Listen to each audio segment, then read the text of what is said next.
ಈ ಬಾವಿಯಲ್ಲಿ ಎಷ್ಟೋ ತೂಕವನ್ನು ಉಳ್ಳಂತ ಬೆಳ್ಳಿಯ ಖಡ್ಗಗಳು ಮತ್ತು ಶಸ್ತ್ರಾಸ್ತ್ರಗಳು, ಮಾರಕವಾದಂತ ಮದ್ದು ಗುಂಡುಗಳು ಈ ಬಾವಿಯಲ್ಲಿವೆ, ಈಗಲೂ ಇವೆ. ಇದು ದರ್ಬಾರ್ ಹಾಲ್, ಜಮಖಂಡಿಯ ದರ್ಬಾರ್ ಹಾಲ್. ಕರ್ನಾಟಕದ ಇತಿಹಾಸದಲ್ಲಿ ಚಟ್ಟೂ ಸಿಂಗ್ ಉದ್ಯಾನವನ ಏನು ರಾಹುಲ್ ಇದು? ನಾವು ನಿನ್ನೆಯಿಂದ ಜಮಖಂಡಿ ಇತಿಹಾಸಕ್ಕೆ ಸಂಬಂಧಪಟ್ಟಂತ, ಮೂಲಕ್ಕೆ ಸಂಬಂಧಪಟ್ಟಂತ ಒಂದು ಸ್ಮಾರಕಗಳಿಗೆ ಭೇಟಿ ನೀಡಿದ್ದೀವಿ. ಸೊ ಜಮಖಂಡಿಯ ಸ್ವಾತಂತ್ರ್ಯಕ್ಕೆ ಸಂಬಂಧಪಟ್ಟ ಒಂದು ಸ್ಮಾರಕ ಇದು. ಜಮಖಂಡಿಯ ಸ್ವಾತಂತ್ರ್ಯ ಹೇಗೆ ನಡೀತು, ಅದಕ್ಕೆ ಮುಖ್ಯ ಕಾರಣ ಆದವ್ರ ಬಗ್ಗೆ ಒಂದು ಪ್ರತೀತಿ ಅಥವಾ ಅವರ ಬಗ್ಗೆ ಒಂದು ಸೂಚನೆ ಅಥವಾ ಒಂದು ಸೂಚಿಸುವಂತಹ ಸ್ವಾತಂತ್ರ್ಯವನ್ನು ಸೂಚಿಸುವಂತಹ ಒಬ್ಬ ವೀರನ ಸಮಾಧಿ ಇದೆ ಇಲ್ಲಿ.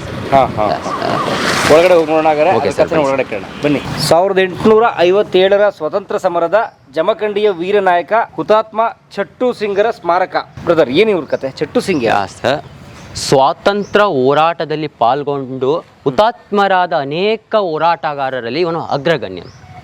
ಸೊ ಇವನ ಒಂದು ಸ್ವಾತಂತ್ರ್ಯ ಹೋರಾಟ, ದೇಶ ಪ್ರೇಮ, ತ್ಯಾಗ, ಸಂಘಟನಾ ಸಾಮರ್ಥ್ಯವು ಇವನ ವ್ಯಕ್ತಿತ್ವದ ಯೋಗ್ಯತೆಯನ್ನು ಎತ್ತಿ ಹಿಡಿತದೆ. ಸೊ ಇವನು ಎಂಥ ಸ್ವಾತಂತ್ರ್ಯ ಹೋರಾಟಗಾರ ಆಗಿದ್ದ ಅಂದರೆ ಇವನು ಯಾರು? ಸೊ ಇವನು ರಾಜಸ್ಥಾನದ ಉದಯಪುರದ ಒಬ್ಬ ರಜಪೂತ ಮನೆತನದವನು. ರಜಪೂತ ಮನೆತನದು. ಇವನ ತಂದೆ ರಣಬೀರ್ ಸಿಂಗ್, ತಾಯಿ ಯಶೋಧಾದೇವಿ. ಸೊ ಇವರ ಮುತ್ತಜ್ಜ ಕೂಡ ಪೇಶ್ವೆಗಳ ಸೇನಾಧಿಪತಿಯಾಗಿ ಕೆಲಸ ಮಾಡ್ತಾ ಇದ್ದ. ಸೊ ಇವರು ಪರಂಪರೆನೇ ಸೈನಿಕರು, ಸೇನಾಧಿಪತಿಗಳು, ಹೋರಾಟಗಾರರು. ಸೊ 1857ರಲ್ಲಿ ಬ್ರಿಟಿಷರ ವಿರುದ್ಧ ದಂಗೆಯನ್ನ ಹೇಳಲಿಕ್ಕೆ ರಾಮಚಂದ್ರ ಅಪ್ಪಾಸಾಹೇಬ್ ಪಟ್ವರ್ಧನ್ ಅವರು ಸೈನ್ಯವನ್ನ ಸಂಘಟಿಸಲಿಕ್ಕೆ ಒಬ್ಬ ಸಾಮರ್ಥ್ಯವುಳ್ಳ ಸೈನಿಕ ಬೇಕಾಗಿದ್ದಾನೆ ಅಂತ ಪೇಶ್ವೆಯವರಿಗೆ ಒಂದು ಮನವಿಯನ್ನು ಕಳಿಸ್ತಾರೆ. ಸೊ ಅವರ ಮನವಿಯನ್ನು ಎಕ್ಸ್ಪೆಕ್ಟ್ ಮಾಡಿಕೊಂಡು ಪೇಶ್ವೆಯವರು ಒಬ್ಬ ಚಟ್ಟೂ ಸಿಂಗ್ ಎಂಬ ಸೈನಿಕನನ್ನ ಜಮಖಂಡಿಗೆ ಕಳಿಸ್ತಾರೆ. ಚಟ್ಟೂ ಸಿಂಗ್ ಪೇಶ್ವೆಗಳ ಹತ್ರ ಒಬ್ಬ ಸೇನಾಧಿಪತಿಯಾಗಿದ್ದ. ಅವರ ತಾತನ ಕಾಲದಿಂದ ಅಲ್ಲಿ ಸೇನಾಧಿಪತಿಯಾಗಿ ಕೆಲಸ ಮಾಡ್ತಾ ಇದ್ದ. ಇವನು ಜಮಖಂಡಿಗೆ ಬಂದ. ಸೊ ಅದೇ ಸಮಯದಲ್ಲಿ ಉತ್ತರ ಭಾರತದಲ್ಲಿ 1857ರ ಬ್ರಿಟಿಷರ ವಿರುದ್ಧ ಬಂಡಾಯಗಳು ಪ್ರಾರಂಭ ಆಗಿತ್ತು. 1857 ಬಂಡಾಯ ಅಂದ್ರೆ ಅದು ಮೊಟ್ಟ ಮೊದಲ ಸ್ವತಂತ್ರ ಸಂಗ್ರಾಮ. ಸೊ ಪ್ರಾರಂಭವಾದ್ಮೇಲೆ ಅದೇ ರೀತಿ ದಕ್ಷಿಣ ಭಾರತದಲ್ಲಿ ಪ್ರಥಮ ಸ್ವಾತಂತ್ರ್ಯ ಸಂಗ್ರಾಮವನ್ನ ಇವರು ಪ್ರಾರಂಭ ಮಾಡ್ತಾರೆ. ಚಟ್ಟೂ ಸಿಂಗ್, ಮಣಿಪಾಲ್ ಸಿಂಗ್, ಬಕ್ಷಿ ಬಂಧುಗಳು ಎಂಬುವರು ಈ ಸೈಡ್ ಅಲ್ಲಿ ಪ್ರಥಮ ಸ್ವಾತಂತ್ರ್ಯ ಸಂಗ್ರಾಮವನ್ನ ಪ್ರಾರಂಭ ಮಾಡ್ತಾರೆ. ಸೊ ಇವರು ಏನ್ ಮಾಡ್ತಾರೆ ಅಂದ್ರೆ, ಇವರು ಸೈನ್ಯ ಬಲವನ್ನ ಹೆಚ್ಚಿಸ್ಕೊಳ್ತಾ, ಅವರಿಗೆ ತರಬೇತಿಯನ್ನ ಕೊಟ್ಟುಕೋತಾ, ಮಾರಕವಾದ ಶಸ್ತ್ರಾಸ್ತ್ರಗಳನ್ನ, ಮದ್ದು ಗುಂಡುಗಳನ್ನ ಸಂಗ್ರಹಿಸಲಿಕ್ಕೆ ಪ್ರಾರಂಭ ಮಾಡ್ತಾರೆ ಬ್ರಿಟಿಷ್ ವಿರುದ್ಧ ಹೋರಾಡಲಿಕ್ಕೆ. ಸೊ ಇವರಿಗೆ ರಾಜರ ಸಪೋರ್ಟ್ ಕೂಡ ಇತ್ತು ಅವಾಗ. ರಾಜರ ಸಪೋರ್ಟ್ ಅನ್ನ ತೆಗೆದುಕೊಂಡು ಸೈನ್ಯ ಬಲವನ್ನ ಹೆಚ್ಚಿಸುವ ಒಂದು ಕಾಮಗಾರಿಯನ್ನ ಪ್ರಾರಂಭ ಮಾಡ್ತಾರೆ. ಅವರಿಗೆ ಇಂತಿಷ್ಟು ಸೈನಿಕರನ್ನ ಮಾತ್ರ ತರಿಸ್ಕೋಬೇಕು ಅಂತ ಒಂದು ಟರಾವಿರುತ್ತೆ ಬ್ರಿಟಿಷರಿಂದ. ಅಂದ್ರೆ ಬ್ರಿಟಿಷರು ಜಮಖಂಡಿ ಸಂಸ್ಥಾನಕ್ಕೆ ಒಂದು ಕಂಡೀಷನ್ ಹಾಕಿರ್ತಾರೆ, ಇಷ್ಟೇ ಸೈನಿಕರು ಇಟ್ಕೋಬೇಕು ಅಂತ. ಅದು ಪರ್ಮಿಷನ್ ರಾಮಚಂದ್ರ ಅಪ್ಪಾಸಾಹೇಬ್ ಬ್ರಿಟಿಷರ ವಿರುದ್ಧ ಹೋಗಿ, ಬ್ರಿಟಿಷರ ಕಡೆ ಹೋಗಿ, ನನ್ನ ಸಾಮ್ರಾಜ್ಯದ ಸೈನ್ಯ ಬಲವನ್ನು ಹೆಚ್ಚಿಸಲಿಕ್ಕೆ ಇಂತಿಷ್ಟು ಸೈನಿಕರು ಬೇಕಾಗಿದ್ದಾರೆ, ಸೊ ಅವರ ಸೈನಿಕರು ಬೇಕು, ಅವರೊಂದು 300-500 ತನಕ ಮಾತ್ರ ಅವಕಾಶ ಕೊಡ್ತಾರೆ, ಅಷ್ಟೇ ಇಟ್ಕೋಬೇಕು. ಅಷ್ಟೇ. ಆ 300-500ರಲ್ಲಿ ಸ್ವಾತಂತ್ರ್ಯ ಹೋರಾಟ ಆಗಲ್ಲ. ಸೊ ಬ್ರಿಟಿಷರು ಆವಾಗ ಕವರ್ ಮಾಡಿಬಿಟ್ಟಿದ್ರು ಭಾರತವನ್ನ. ಸೊ ಇವರಿಗೆ ಸೈನ್ಯ ಬಲ ಹೆಚ್ಚಿಸಬೇಕಾಗಿತ್ತು. ಇವ್ರು ಏನ್ ಮಾಡ್ತಾರಪ್ಪ ಅಂದ್ರೆ, ಅವ್ರು ಕೊಟ್ಟಂತಹ ಸೈನಿಕರಿಗೆ ಮಿತಿಯನ್ನ ತರಬೇತಿ ಕೊಡ್ತಾರೆ, ಅವ್ರಿಗೆ ಅವ್ರನ್ನ ಮತ್ತೆ ವಾಪಸ್ ಕಳಿಸ್ತಾರೆ. ಸೊ ಅವ್ರನ್ನ ಬಲಿಷ್ಠರನ್ನ ಮಾಡ್ತಾರೆ ಸ್ವಾತಂತ್ರ್ಯ ಹೋರಾಟಕ್ಕಾಗಿ. ಮತ್ತೆ ಸೈನಿಕರನ್ನ ಕರ್ಸ್ಕೋತಾರೆ, ಮತ್ತೊಂದಷ್ಟು ಹೊಸ ಬ್ಯಾಚ್. ಸೊ ಅವ್ರು ಯಾವಾಗ ವಿಸಿಟ್ ಕೊಡಕ್ ಬಂದಾಗ ಇಷ್ಟೇ ಇದ್ದಾರೆ, ನೀವು ಹೇಳಿದಷ್ಟೇ ಇದ್ದಾರೆ, ಎಕ್ಸ್ಟ್ರಾನೇ ಇಲ್ವಲ್ಲ, ಸೊ ಮತ್ತೆ ಇವ್ರನ್ನ ಕಳ್ಸೋದು. ಹೀಗೆ ಮಾಡಿ ತುಂಬಾ ಸೈನಿಕರ ಒಂದು ತರಬೇತಿ ನೀಡಿ ಸೈನ್ಯ ಬಲವನ್ನ ಪ್ರಾರಂಭಿಸ್ತಾರೆ ಮತ್ತು ಸೈನ್ಯ ಬಲವನ್ನು ಹೆಚ್ಚಿಸ್ತಾರೆ. ಓಹೋ, ಆ ರೀತಿಯ ಸುಮಾರು 300 ಜನ ಸೈನಿಕರ ಬ್ಯಾಚ್ಗಳನ್ನ ರೆಡಿ ಮಾಡಿ ಬೇರೆ ಬೇರೆ ಕಡೆ ಇಟ್ಟಿರ್ತಾರೆ. ಸೊ ಇವರು ತುಂಬಾ ಶಸ್ತ್ರಾಸ್ತ್ರಗಳನ್ನ, ಮದ್ದು ಗುಂಡುಗಳನ್ನ, ಮಾರಕ ಶಸ್ತ್ರಾಸ್ತ್ರಗಳನ್ನು ಸಂಗ್ರಹಿಸಲು ಪ್ರಾರಂಭ ಮಾಡ್ತಾರೆ. ಸೊ ಪ್ರಾರಂಭ ಮಾಡಿ ಯುದ್ಧದ ವಿರುದ್ಧ ಮತ್ತು ಬ್ರಿಟಿಷರ ವಿರುದ್ಧ ಒಂದು ದಂಗೆ ಏಳಲಿಕ್ಕೆ ಎಲ್ಲಾ ತರದ ಸಿದ್ಧತೆಗಳನ್ನ ಮಾಡ್ಕೊಂಡಿರ್ತಾರೆ. ಅದೇ ಸಮಯದಲ್ಲಿ ಏನಾಗುತ್ತೆ ಅಂದ್ರೆ, ನರಗುಂದದಲ್ಲಿ ಮಣಿಪಾಲನು ಸಿಕ್ಕಿ ಹಾಕಿಕೊಳ್ಳುತ್ತಾನೆ ಬ್ರಿಟಿಷರ ಕೈಗೆ. ಯಾರು ಮಣಿಪಾಲ್? ಅವನು ಕೂಡ ದಕ್ಷಿಣ ಭಾರತದಲ್ಲಿ ಚಟ್ಟೂ ಸಿಂಗ್ ಜೊತೆಗೆ ಸ್ವಾತಂತ್ರ್ಯ ಬಂಡಾಯವನ್ನು ಪ್ರಾರಂಭ ಮಾಡಿದವನು. ಸೊ ದಕ್ಷಿಣ ಭಾರತದಲ್ಲಿ ಇವನು ಬೇರೆ ಬೇರೆ ಸಂಸ್ಥಾನದಲ್ಲಿದ್ದವರು, ಮತ್ತೆ ಇವರು ಸ್ನೇಹಿತರು ಮತ್ತು ಇವರು ರಜಪೂತ ಮನೆತನದವರೇ ಆಗಿದ್ರು ಇಬ್ರು. ಹಿನ್ನೆಲೆ ಒಂದೇ. ಸೊ ರಜಪೂತ ಮನೆತನದವರು. ಅವನು ನರಗುಂದ ಬಾಬಾ ಸಾಹೇಬರ ಸಂಸ್ಥಾನದಲ್ಲಿ ಇದ್ನು, ಮಣಿಪಾಲ್ ಸಿಂಗ್. ಅವನು ಇವರು ಕಾರ್ಯ ಚಟುವಟಿಕೆಗಳನ್ನ ಮಾಡ್ತಾ ಇದ್ರು. ಸೊ ಅವನು ಅಲ್ಲಿ, ಇವರು ಇಲ್ಲಿ ಕೆಲವು ಪತ್ರಗಳನ್ನ ಕೂಡ ಬರಿತಾ ಇದ್ರು. ಪರಸ್ಪರ ಅವ್ರಿಗೆ. ಆ ಪತ್ರಗಳು ಬ್ರಿಟಿಷರ ಕೈವಶ ಆಗುತ್ತೆ. ಓಹೋ. ಬ್ರಿಟಿಷರ ಕೈವಶ ಆದ್ಮೇಲೆ ಮಣಿಪಾಲನು ಬ್ರಿಟಿಷರ ವಿರುದ್ಧ ಸಂಚು ಮಾಡ್ತಿದ್ದಾನೆ ಅಂತ ಹೇಳಿ ಅವನನ್ನ ಬಂಧಿಸ್ತಾರೆ. ಬಂಧಿಸಿ ನರಗುಂದದ ಮೇಲೆ ದಾಳಿಯನ್ನ ಮಾಡ್ತಾರೆ. ದಾಳಿಯನ್ನ ಮಾಡಿದಾಗ ಇದನ್ನೆಲ್ಲ ವಿಚಾರಿಸ್ತಿದ್ನಲ್ಲ ಪೊಲಿಟಿಕಲ್ ಏಜೆಂಟ್ ಮ್ಯಾನ್ಸನ್ ಎಂಬುವನು ಅಲ್ಲಿ ಮರಣ ಹೊಂತಾನೆ. ಮರಣ ಹೊಂದಿದ್ಮೇಲೆ ಬ್ರಿಟಿಷರು ಮತ್ತೆ ನರಗುಂದದ ಮೇಲೆ ದಾಳಿ ಮಾಡಿ ನರಗುಂದವನ್ನು ವಶಪಡಿಸ್ಕೋತಾರೆ. ನರಗುಂದವನ್ನು ವಶಪಡಿಸ್ಕೊಂಡು ನರಗುಂದ ಬಾಬಾ ಸಾಹೇಬರನ್ನ ತಂದು ಜೈಲಿನಲ್ಲಿ ಇಡ್ತಾರೆ. ಸೊ ಇದೆಲ್ಲ ಅನುಮಾನಗಳು ಬಂದ ಮೇಲೆ ಈ ಪತ್ರಗಳು ಬ್ರಿಟಿಷರ ಕೈಗೆ ಸಿಗುತ್ತೆ. ಸೊ ಇದು ಜಮಖಂಡಿ ಸಂಸ್ಥಾನವು ಕೂಡ ನಮ್ಮ ವಿರುದ್ಧ ಬಂಡಾಯ ಹೇಳಲಿಕ್ಕೆ ಪ್ರಾರಂಭ ಮಾಡ್ತಾ ಇದೀನೆಂಬ ಅವನಿಗೆ ಅನುಮಾನ ಬರುತ್ತೆ. ಅನುಮಾನ ಬಂದ ಮೇಲೆ ಅವನು ಜಮಖಂಡಿಗೆ ವಿಸಿಟ್ ಕೊಡಬೇಕು ಅಂತ ಒಂದು ಪತ್ರವನ್ನು ರಾಮಚಂದ್ರರಾವ್ ಅಪ್ಪ ಸಾಹೇಬರಿಗೆ ಬರೀತಾನೆ. ನಾನು ಬಂದು ನಿಮ್ಮ ಜಮಖಂಡಿ ಸಂಸ್ಥಾನ ವಿಸಿಟ್ ಮಾಡ್ತೀನಿ, ಎಲ್ಲ ನೋಡ್ತೀನಿ ಒಂದ್ಸಲ. ಸೊ ನನಗೆ ಅನುಮಾನ ಬಂದಿದೆ, ನಾನು ಬಂದು ವಿಸಿಟ್ ಮಾಡ್ತೀನಿ. ಇದನ್ನ ತಿಳಿದಂತ ಪ್ರಥಮವಾಗಿ ಇದನ್ನ ಯಾರು ತಿಳ್ಕೊತಾರೆ ಅಂದ್ರಪ್ಪ ಚಟ್ಟು ಸಿಂಗ್ ತಿಳ್ಕೊತಾನೆ ಅವನು ಬರೋ ವಿಷಯವನ್ನು. ಸೇನಾಧಿಪತಿ ತಿಳ್ಕೊಂಡು ಮಧ್ಯರಾತ್ರಿಯಲ್ಲಿ ಅರಮನೆಗೆ ಹೋಗಿ ಮಹಾರಾಜರನ್ನ ಭೇಟಿ ಆಗ್ತಾನೆ. ಮಧ್ಯರಾತ್ರಿಯಲ್ಲಿ ವಿಷಯ ತಿಳಿದ ಮಧ್ಯರಾತ್ರಿಯಲ್ಲಿ. ಸೊ ಅವಾಗ ಹೇಗಿತ್ತಪ್ಪ ಅಂದ್ರೆ ಸ್ವಾತಂತ್ರ್ಯ ಹೋರಾಟ ಅಷ್ಟು ಬಲಿಷ್ಠವಾಗಿ ಗುಪ್ತವಾಗಿ ನಡೀತಾ ಇತ್ತು. ಸೊ ಮಧ್ಯರಾತ್ರಿಯಲ್ಲಿ ಹಳೆಯ ಅರಮನೆಗೆ ಭೇಟಿ ನೀಡಿ ರಾಮಚಂದ್ರರಾವ್ ಅಪ್ಪ ಸಾಹೇಬರಿಗೆ ಎಲ್ಲ ವಿಷಯವನ್ನು ಹೇಳ್ತಾರೆ. ಮ್ಯಾನ್ಸನ್ ಈಗ ಬರ್ತಾ ಇದ್ದಾರೆ, ವಿಸಿಟ್ ಕೊಡ್ತಾ ಇದ್ದಾರೆ. ಸೊ ಇಲ್ಲಿ ನಾವು ಸಿಕ್ಕಿ ಹಾಕೊಳ್ಳೋದಂತೂ ಸತ್ಯ. ಯಾಕೆಂದ್ರೆ ನಮ್ಮ ಪತ್ರಗಳು ನಾನು ಮತ್ತು ಮಣಿಪಾಲ್ ಮಾಡಿದ ವ್ಯವಹಾರಗಳು ಅವರ ಕೈಯಲ್ಲಿ ಸಿಕ್ಕಿ ಹಾಕಿಕೊಂಡಿದೆ, ಸಿಕ್ಕೊಂಡಿದೆ. ನಾನು ಸಿಕ್ಕೊಳ್ಳೋದು ಸತ್ಯ. ಸುಮ್ಮನೆ ಉಚಿತವಲ್ಲದ ಹೋರಾಟ ಮಾಡಿ ಸಾಯೋದಕ್ಕಿಂತ ಸಿಕ್ಕಿ ಹಾಕಿಕೊಂಡು ಮತ್ತೆ ಸ್ವಾತಂತ್ರ್ಯಕ್ಕೆ ಬಲಿಷ್ಠ ಮಾಡಬೇಕು ಅಂತ ರಾಜರಿಗೆ ನಾನು ಒಂದು ಉಪಾಯ ಮಾಡ್ತೀನಿ ಅಂತ ಹೇಳ್ತಾರೆ.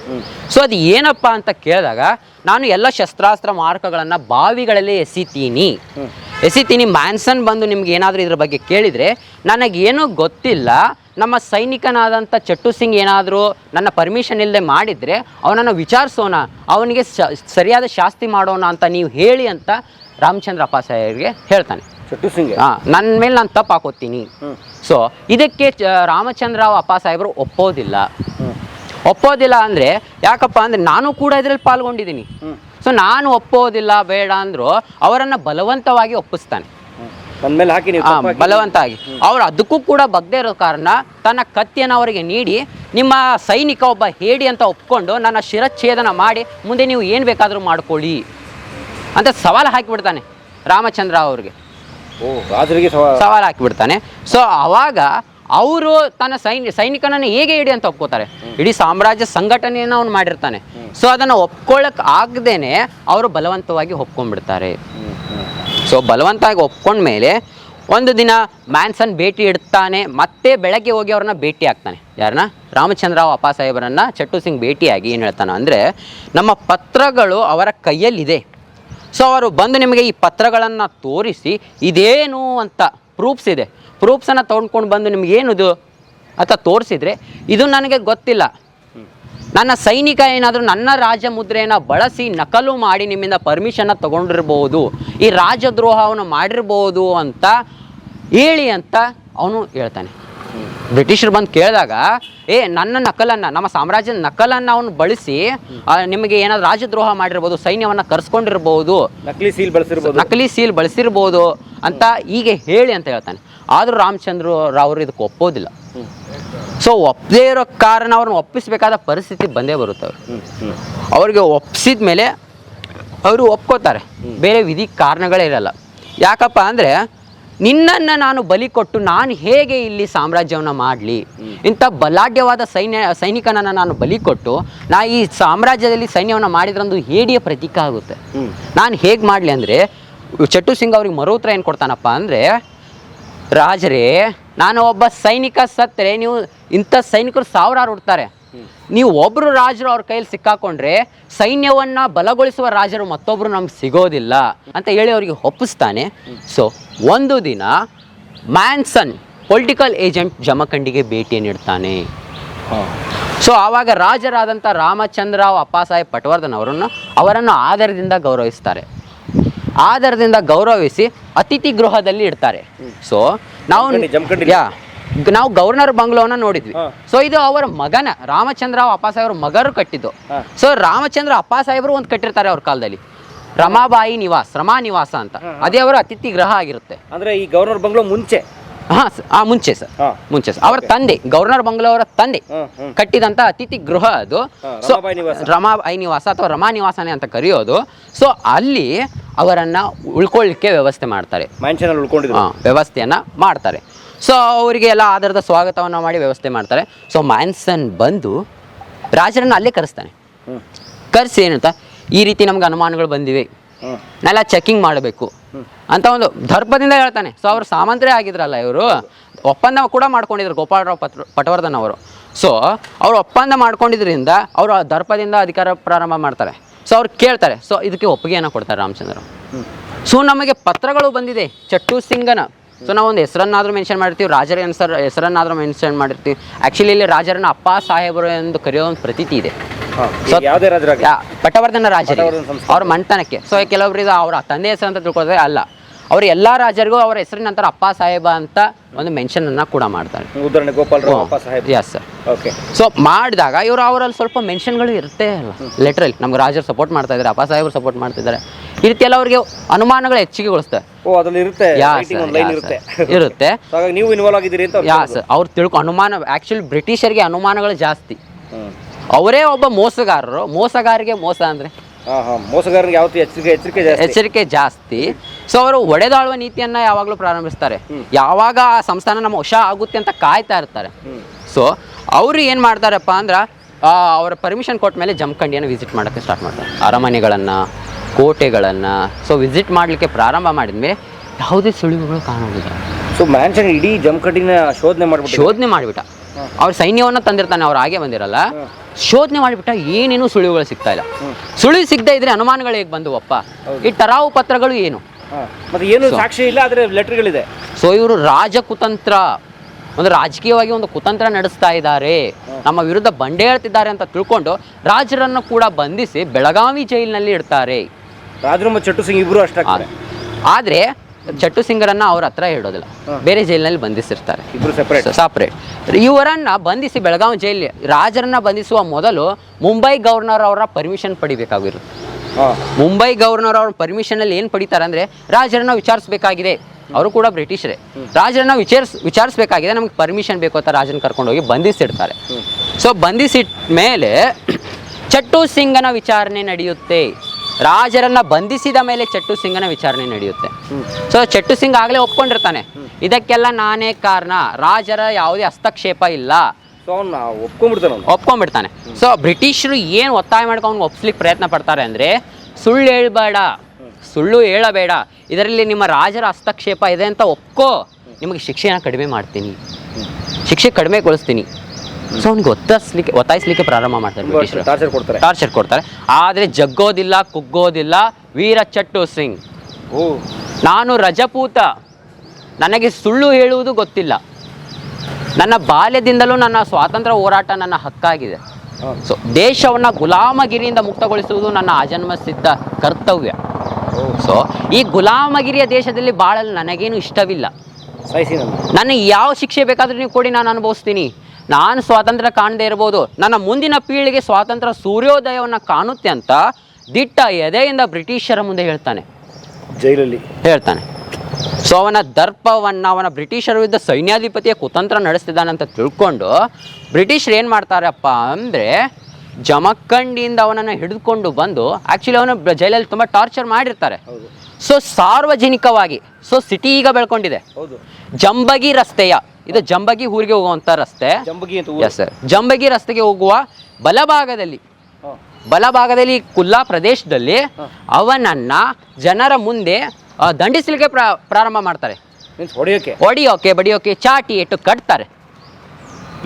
ಇದೇ ಜಾಗ ಸೇಮ್ ಪ್ಲೇಸ್ ದಂಡಿಸ್ಲಿಕ್ಕೆ ಪ್ರಾರಂಭ ಮಾಡ್ತಾರೆ. ಅವರೇನು ತಪ್ಪು ಮಾಡಿದಾನೆ ಅಂತ ತಂದು ಕೂಡಲೇ ಸಾರಿ ಗಲ್ಲಿಗೆ ಏರಿಸಲಿಲ್ಲ. ಸೊ ಅವನನ್ನ ದಂಡಿಸ್ಲಿಕ್ಕೆ ಪ್ರಾರಂಭ ಮಾಡ್ತಾರೆ. ಯಾಕೆ ಮಾಡ್ತಾರೆ? ಅವನನ್ನ ನೋಡ್ಲಿಕ್ಕೆ ಸಾವಿರಾರು ಜನ ಇಲ್ಲಿ ಸೇರಿರ್ತಾರೆ. ಜಮಖಂಡಿ ನಿವಾಸಿಗಳು, ಅಕ್ಕಪಕ್ಕದ ಊರಿನವರು, ನರಗುಂದದವರು, ಸ್ವಾತಂತ್ರ್ಯ ಬಂಡಾಯವನ್ನು ಕದ್ದು ಮುಚ್ಚಾಗಿ ನಡೆಸ್ತಿದ್ದ ಸೈನಿಕರು ಎಲ್ಲರೂ ನೋಡ್ಲಿಕ್ಕೆ ಸೇರ್ತಾರೆ ಅನ್ನೋದು ಅವ್ರಿಗೆ ಗೊತ್ತಿತ್ತು. ಚಟ್ಟು ಸಿಂಗ್ ಅಂತ ಹೆಸರುವಾಸಿ ಸೇನಾಧಿಪತಿ. ಮತ್ತೆ ಮುಂದೆ ಇದನ್ನು ಯಾರು ಮಾಡಬಾರ್ದು, ಇದಕ್ಕೆ ಕೈ ಕೂಡ ಹಾಕಬಾರ್ದು, ಒಂದು ಪ್ರಯತ್ನ ಕೂಡ ಇಡಬಾರ್ದು ಸ್ವಾತಂತ್ರ್ಯ ಹೋರಾಟ ಅನ್ನೋದಕ್ಕೆ, ಅದನ್ನ ಎಚ್ಚರಿಕೆ ಕೊಡೋಕೆ ಸೊ ಅವನನ್ನು ದಂಡಿಸಿದ ಮೇಲೆ ಜನ ಭಯ ಪಡ್ತಾರೆ ಅಂತ. ಸೊ ಭಯ ಪಡ್ತಾರೆ ಅಂತ ಸಾರ್ವಜನಿಕವಾಗಿ ಇಲ್ಲಿ ತಂದು ದಂಡಿಸ್ಲಿಕ್ಕೆ ಪ್ರಾರಂಭ ಮಾಡ್ತಾರೆ. ಬಡ್ದು ದಂಡಿಸ್ಲಿಕ್ಕೆ ರಕ್ತ ಬರೋ ಥರ ಚಾಟಿ ಹೇಟಿಗೆ ನಡಗದಂತೆ ನಿಂತಂತ ಸೇನಾನಿ ಚಟ್ಟು ಸಿಂಗ್. ಸೊ ಅವನು ಆ ಚಾಟಿ ಏಟುಗಳು ನಡಗದೆ ಅವನಿಗೆ ಗಲ್ಲು ಶಿಕ್ಷೆ ಇದು ಆಗಿರುತ್ತೆ. ಅವರ ಕೋರ್ಟಿಂದ ಅನೌನ್ಸ್ಮೆಂಟ್ ಮಾಡ್ತಾರೆ, ಇವನು ರಾಜದ್ರೋಹ ಮಾಡಿರುವುದರಿಂದ ಇವನಿಗೆ ಗಲ್ಲಿಗೇರಿಸಲಾಗುವುದು ಅಂತ ಬ್ರಿಟಿಷ್ ಸರ್ಕಾರದಿಂದ ಇವನಿಗೆ ಶಿಕ್ಷೆ ಆಗಿರುತ್ತೆ. ಸೊ ಇಲ್ಲಿ ತಂದು ಅವನಿಗೆ ಸಾರ್ವಜನಿಕವಾಗಿ ಗಲ್ಲಿಗೇರಿಸ್ತಾರೆ.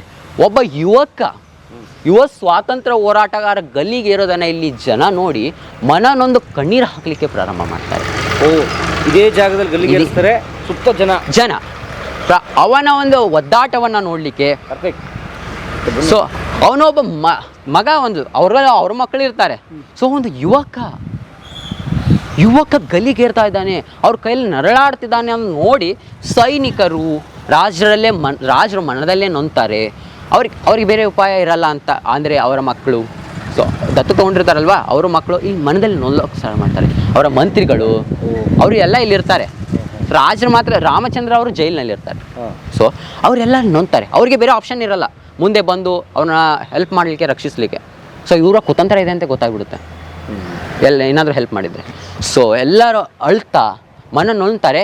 ಈ ಜಾಗದಲ್ಲಿ ಚಟ್ಟು ಸಿಂಗ್ ಗಲ್ಲಿಗೆ ಹೇರ್ತಾನೆ, ಒಬ್ಬ ಹುತಾತ್ಮ ಸ್ವಾತಂತ್ರ್ಯ ಹೋರಾಟಗಾರ ಹಾಕ್ತಾನೆ. ಇದೇ ಜಾಗ ಇವ್ನು ನೋಡ್ತಾ ಇರಕ್ಕಂಥ ಈ ಸ್ಥಳ ಜಮಖಂಡಿಯ ಒಂದು ಸ್ವಾತಂತ್ರ್ಯದ ಸಂಗ್ರಾಮದ ಒಂದು ಪ್ರತೀಕ, ವೀರನ ಒಂದು ಸಮಾಧಿ ಇರುವಂಥ ಒಂದು ಸ್ಥಳ.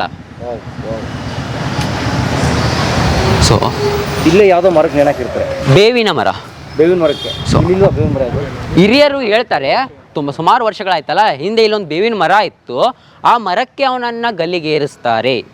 ನೋಡಿದವರಿದ್ರು ಹಿರಿಯರು, ತುಂಬಾ ಅಲ್ಲ 4 ಜನರೇಷನ್ ಹಿಂದೆ. ಯಾ ಸರ್, 150 ವರ್ಷದ ಹಿಂದೆ ನಡೆದ ಘಟನೆ.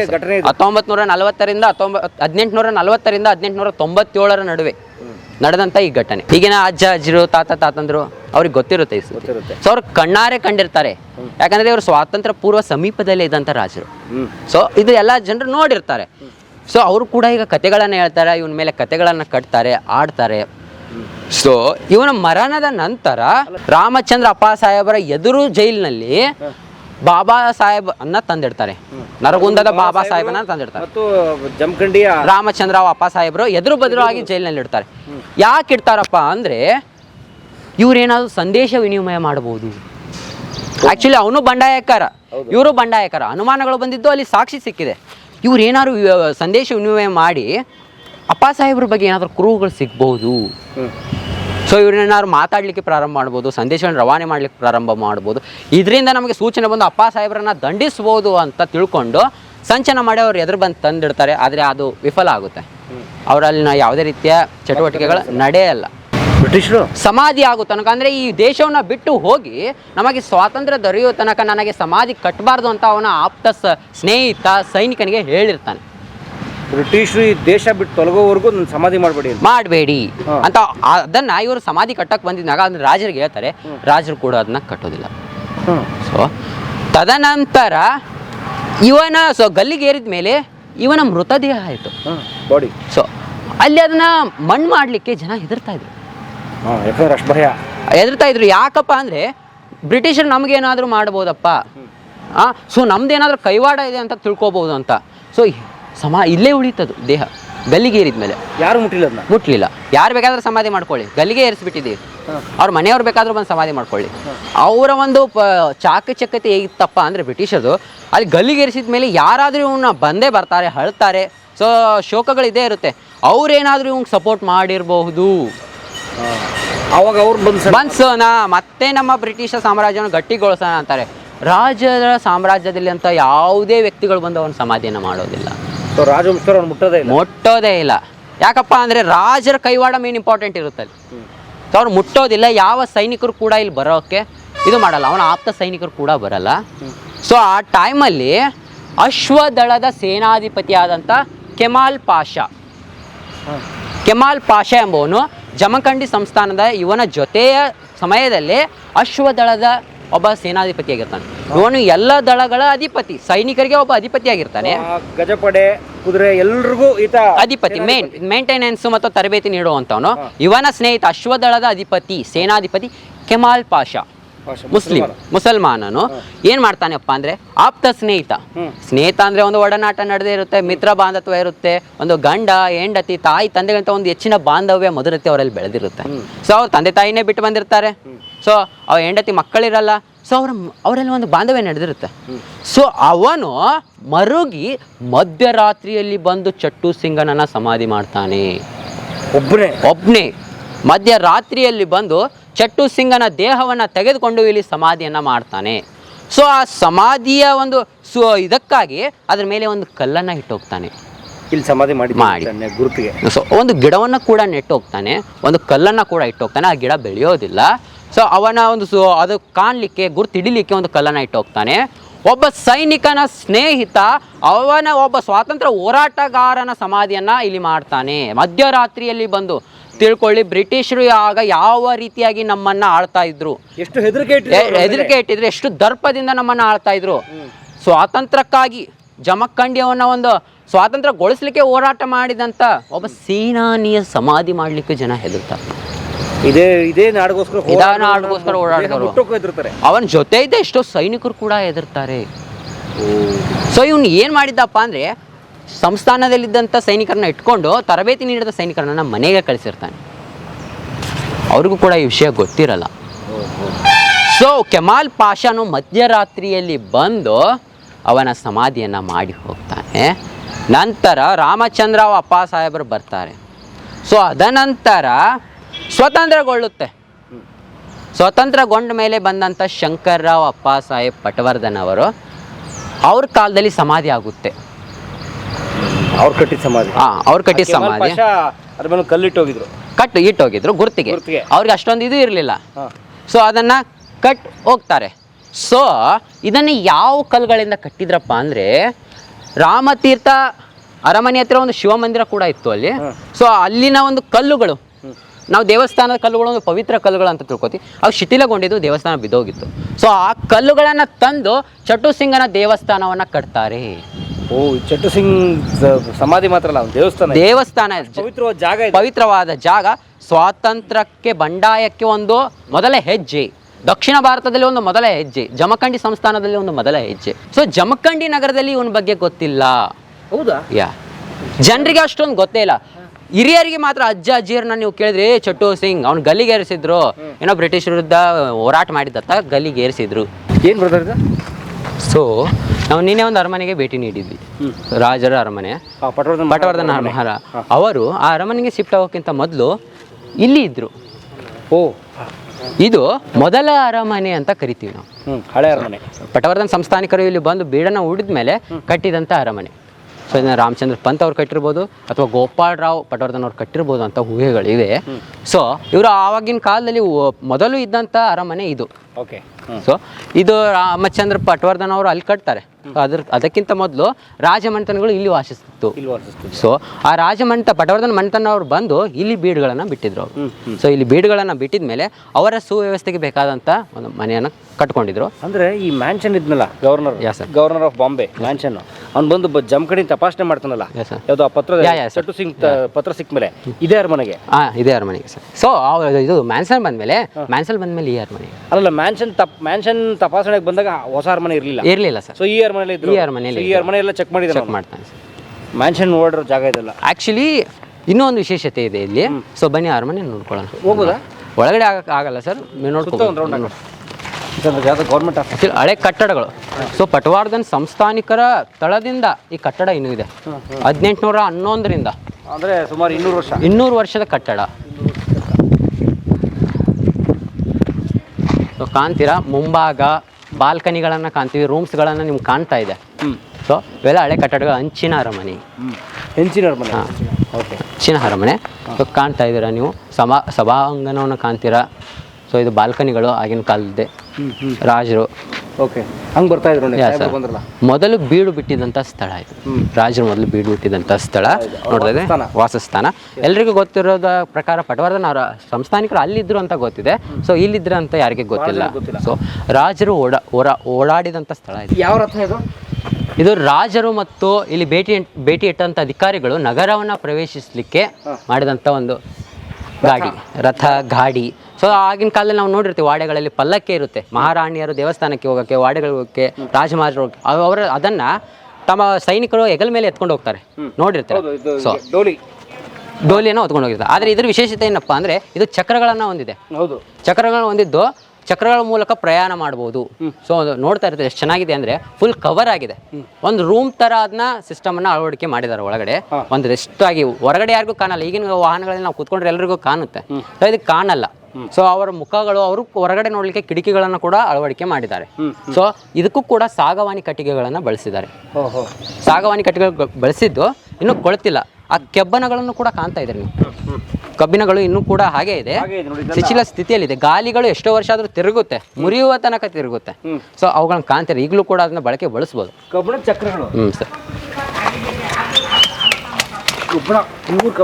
ಸರ್ ಇದ್ರ ವಿಶೇಷತೆ ಇನ್ನೊಂದೇನೆಂದರೆ ಇವಾಗ ರಾಜರು ಮಾತ್ರ ಬಳಕೆ ಮಾಡ್ಬೋದು. ಅದ್ರ ಜೊತೆಗೆ ಏನಾದರೂ ಈ ಧಾನ್ಯ ಸಂಗ್ರಹ ಇಲ್ಲ ಅಂದರೆ ಇವಾಗ ಹಣ ಇವಾಗ ಟ್ರಾನ್ಸ್ಪೋರ್ಟ್ ಮಾಡಬೇಕಾಗಿರುತ್ತೆ, ಕಂದ ವಸೂಲು ಮಾಡಿ ಟ್ರಾನ್ಸ್ಪೋರ್ಟ್ ಮಾಡಬೇಕಾಗುತ್ತೆ. ಓಪನ್ ಸ್ಪೇಸಲ್ಲಿ ಹೋಗಿ ಕಳ್ಳರ ಕಾಟ ಜಾಸ್ತಿ, ಅಟ್ಯಾಕ್ ಮಾಡಿಬಿಟ್ಟು ಎಲ್ಲ ಕಿತ್ಕೊಂಡು ಹೋಗ್ತಾರೆ. ಅದಕ್ಕೆ ಸೇಫ್ಟಿಗೆ ಅಂತ ಇದು ಲಾಕ್ ಸಿಸ್ಟಮ್ ಇದೆ. ಜಾಸ್ತಿ ಓಪನ್ ಇಲ್ಲ, ಲಾಕ್ ಸಿಸ್ಟಮ್ ಇದೆ. ಒಳಗಡೆ ನೀವು ನೋಡ್ಬೋದು. ಆ ಕಡೆ ಈ ಕಡೆ ಮತ್ತು ಪೆಟ್ಟಿಗೆಗಳಿದ್ದಾವೆ, ಮತ್ತು ಸೈನಿಕರು ಕೂತ್ಕೊಳ್ಳೋಕ್ಕೆ ಸೆಕ್ಯೂರಿಟಿ ಸಿಸ್ಟಮ್ ಇದೆ. ಇವಾಗ ಸೆಕ್ಯೂರಿಟಿ ವ್ಯಾನ್ ಯಾವ ಥರ ಇತ್ತಲ್ಲ ಅದೇ ಥರ ಸೇಮ್ ಸೆಕ್ಯೂರಿಟಿ ಇದಕ್ಕಿದೆ. ಸೊ ಈಗ ಈ ATMಗೆ ಕ್ಯಾಶ್ ಲೋಡಿಂಗ್ ಮಷಿನ್ ಬರುತ್ತಲ್ಲ, ಗಾಡಿ ಅದು ಥರನೂ ಬಳಕೆ ಮಾಡ್ಬೋದು. ಸೊ ಇದೊಂದು ಪುರಾತನ ಬಾವಿ. ಜಮಖಂಡಿಯಲ್ಲಿ 37 ಬಾವಿಗಳನ್ನು ಕಾಣ್ತೀವಿ. ಸೊ ಅದರಲ್ಲಿ ಇದು ಕೂಡ ಒಂದು ಪುರಾತನ ಬಾವಿ ಮತ್ತು ಐತಿಹಾಸಿಕ ಬಾವಿ. ಇದರ ವಿಶೇಷತೆ ಏನಪ್ಪ ಅಂದರೆ ಚಟ್ಟು ಸಿಂಗನು ಸ್ವಾತಂತ್ರ್ಯ ಹೋರಾಟಕ್ಕನ್ನು ಪ್ರಾರಂಭಿಸಿರ್ತಾನೆ. ಸೊ ಅವನು ಮ್ಯಾನ್ಸನ್ಗೆ ಕಾಣಬಾರ್ದಂಥ ಅನೇಕ ಮದ್ದು ಗುಂಡುಗಳನ್ನು, ಶಸ್ತ್ರಾಸ್ತ್ರಗಳನ್ನು ಸಂಗ್ರಹಿಸಿಟ್ಟಿರ್ತಾನೆ. ಸೊ ಅವುಗಳನ್ನು ತೆರವುಗೊಳಿಸೋಕ್ಕಾಗಲ್ಲ. ಸೊ ಅವನ್ನೆಲ್ಲ ಬಂದು ಚೆಕಿಂಗ್ ಮಾಡ್ತಾನೆ ಅಂತ 3 ಬಾವಿಗಳಲ್ಲಿ ಅವುಗಳನ್ನು ಎಸಿತಾನೆ. ಆ 3 ಬಾವಿಗಳಲ್ಲಿ ಒಂದು ಅಕ್ಕ ತಂಗಿಯರ ಬಾವಿ, ಉಮಾರಾಮೇಶ್ವರ ಬಾವಿ, ಇನ್ನೊಂದು ರಾಟಲ್ ಬಾವಿ. ಈ ಬಾವಿಯ ಹೆಸರು ರಾಟಲ್ ಬಾವಿ. ಈ ಬಾವಿಯಲ್ಲಿ ಎಷ್ಟೋ ತೂಕವನ್ನು ಉಳ್ಳಂಥ ಬೆಳ್ಳಿಯ ಖಡ್ಗಗಳು ಮತ್ತು ಶಸ್ತ್ರಾಸ್ತ್ರಗಳು, ಮಾರಕವಾದಂಥ ಮದ್ದು ಗುಂಡುಗಳು ಈ ಬಾವಿಯಲ್ಲಿವೆ, ಈಗಲೂ ಇವೆ. ಸೊ ಅದನ್ನು ಹೂಳನ್ನು ತೆಗೆಸಿದ ಮೇಲೆ ಅದು ಸಿಗ್ಬೋದು. ಆ್ಯಕ್ಚುಲಿ ತುಂಬ ಆಳವಾದಂತಹ ಬಾವಿ, ತುಂಬ ಆಳ. ಇಲ್ಲ ಜನರಿಗೆ ನೀರಿನ ಪೂರೈಕೆ ಇದರಿಂದನೇ ಆಗುತ್ತೆ. ಸೊ ಇದರಲ್ಲಿ ಉಮಾರಾಮೇಶ್ವರ ದೇವಸ್ಥಾನಕ್ಕೆ ಹೋಗ್ಲಿಕ್ಕೆ ಸುರಂಗ ಇದೆ ಅಂತ ಹೇಳ್ತಾರೆ. ಒಳಗಡೆ ಬಾವಿ ಒಳಗಡೆ. ಸೊ ಇದು ಒಂದು ಅರಮನೆಯ ಭಾಗ, ಹಳೆಯ ಅರಮನೆಯ ಭಾಗ. ರಾಜರ ಅರಮನೆಗೂ ಕೂಡ ಇಲ್ಲಿಂದಾನೇ ನೀರು ಸಪ್ಲೈ ಆಗ್ತಾ ಇತ್ತು. ಅಜ್ಜ ಏನು ನಿಮ್ಮ ಹೆಸರು? ಸಿದ್ದಿರಪ್ಪ ಮಾರುವದಿ. ಯಾವಾಗ ಮೀಸೆ ಬಿಡ್ತಾ ಇದ್ದೀರಾ? ಪೈರೆ ಹಿಡ್ಕೊಂಡು ಬಿಟ್ಟೇನ್ರಿ. ಪೈರೆ ಪೊಲೀಸ್ ಪದ ನಡ್ಗವ್ರ ಅವಾಗ ಹಿರಿ ತಗ ಹರಿ ಇತ್ತು. 82 ವಯಸ್ಸು. ಈಗ 82? 82 ಗೊತ್ತಾಗಲ್ಲ, ಗೊತ್ತೇ ಆಗ್ತಿಲ್ಲ 82 ಅಂತ. ಚಿಕ್ಕ ಥರ ಇದ್ದೀರಾ? ತಿನ್ನನ್ರಿ ಪೈರೆ ಮನ್ಗಂಡ ಮಟನ ಶೀತ್ನಿ. ರಾಜರು ನೋಡಿದಿರಾ? ಪಟವರ್ಧನ ರಾಜರು ನೋಡಿದಿರಾ? ಹೆಂಗಿದ್ರು? ಶಂಕರ್ರಾವ್ 3 ಮಂದಿ ರೀ. ಅಪ್ಪ ಸಾಹೇಬ್, ಬಾವು ಸಾಹೇಬ್, ಶಂಕರ್ರಾವ್ ಅವನ ಮಗ ಯುವರಾಜ್ ಕೊಡಕ್ಕೆ ಜಾಕೆಟ್ ಕೊಡಕ್ಕೆ. ಅವ್ರ ಮಕ್ಳು ಇವರು ಇಬ್ಬರು ಅದಾರ ರೀ. ನಮ್ಮ 2 ಕ್ವಿಂಟಲ್ ಓದನ 2 ಕ್ವಿಂಟಲ್ ಓದನ 2 ಕ್ವಿಂಟಲ್ ಗಾಡಿ ಕೂತ್ರೆ ಗಾಡಿ ಅದಾಗದ್ರಿ. ಗಾಡಿಯಾಗ ಕೂತ್ರೆ ನಡ್ತದೆ 2 ಕ್ವಿಂಟಲ್ ಓದನ ಅದಾರ ಇಬ್ರು. ಈ ಊರಿಗೆ ಒಳ್ಳೇದು ಮಾಡಿದಾರಾ? ಹೋರಿ ಈ ಊರಿಗೆ ಒಳ್ಳೇದು ಮಾಡಿದಾರಾ?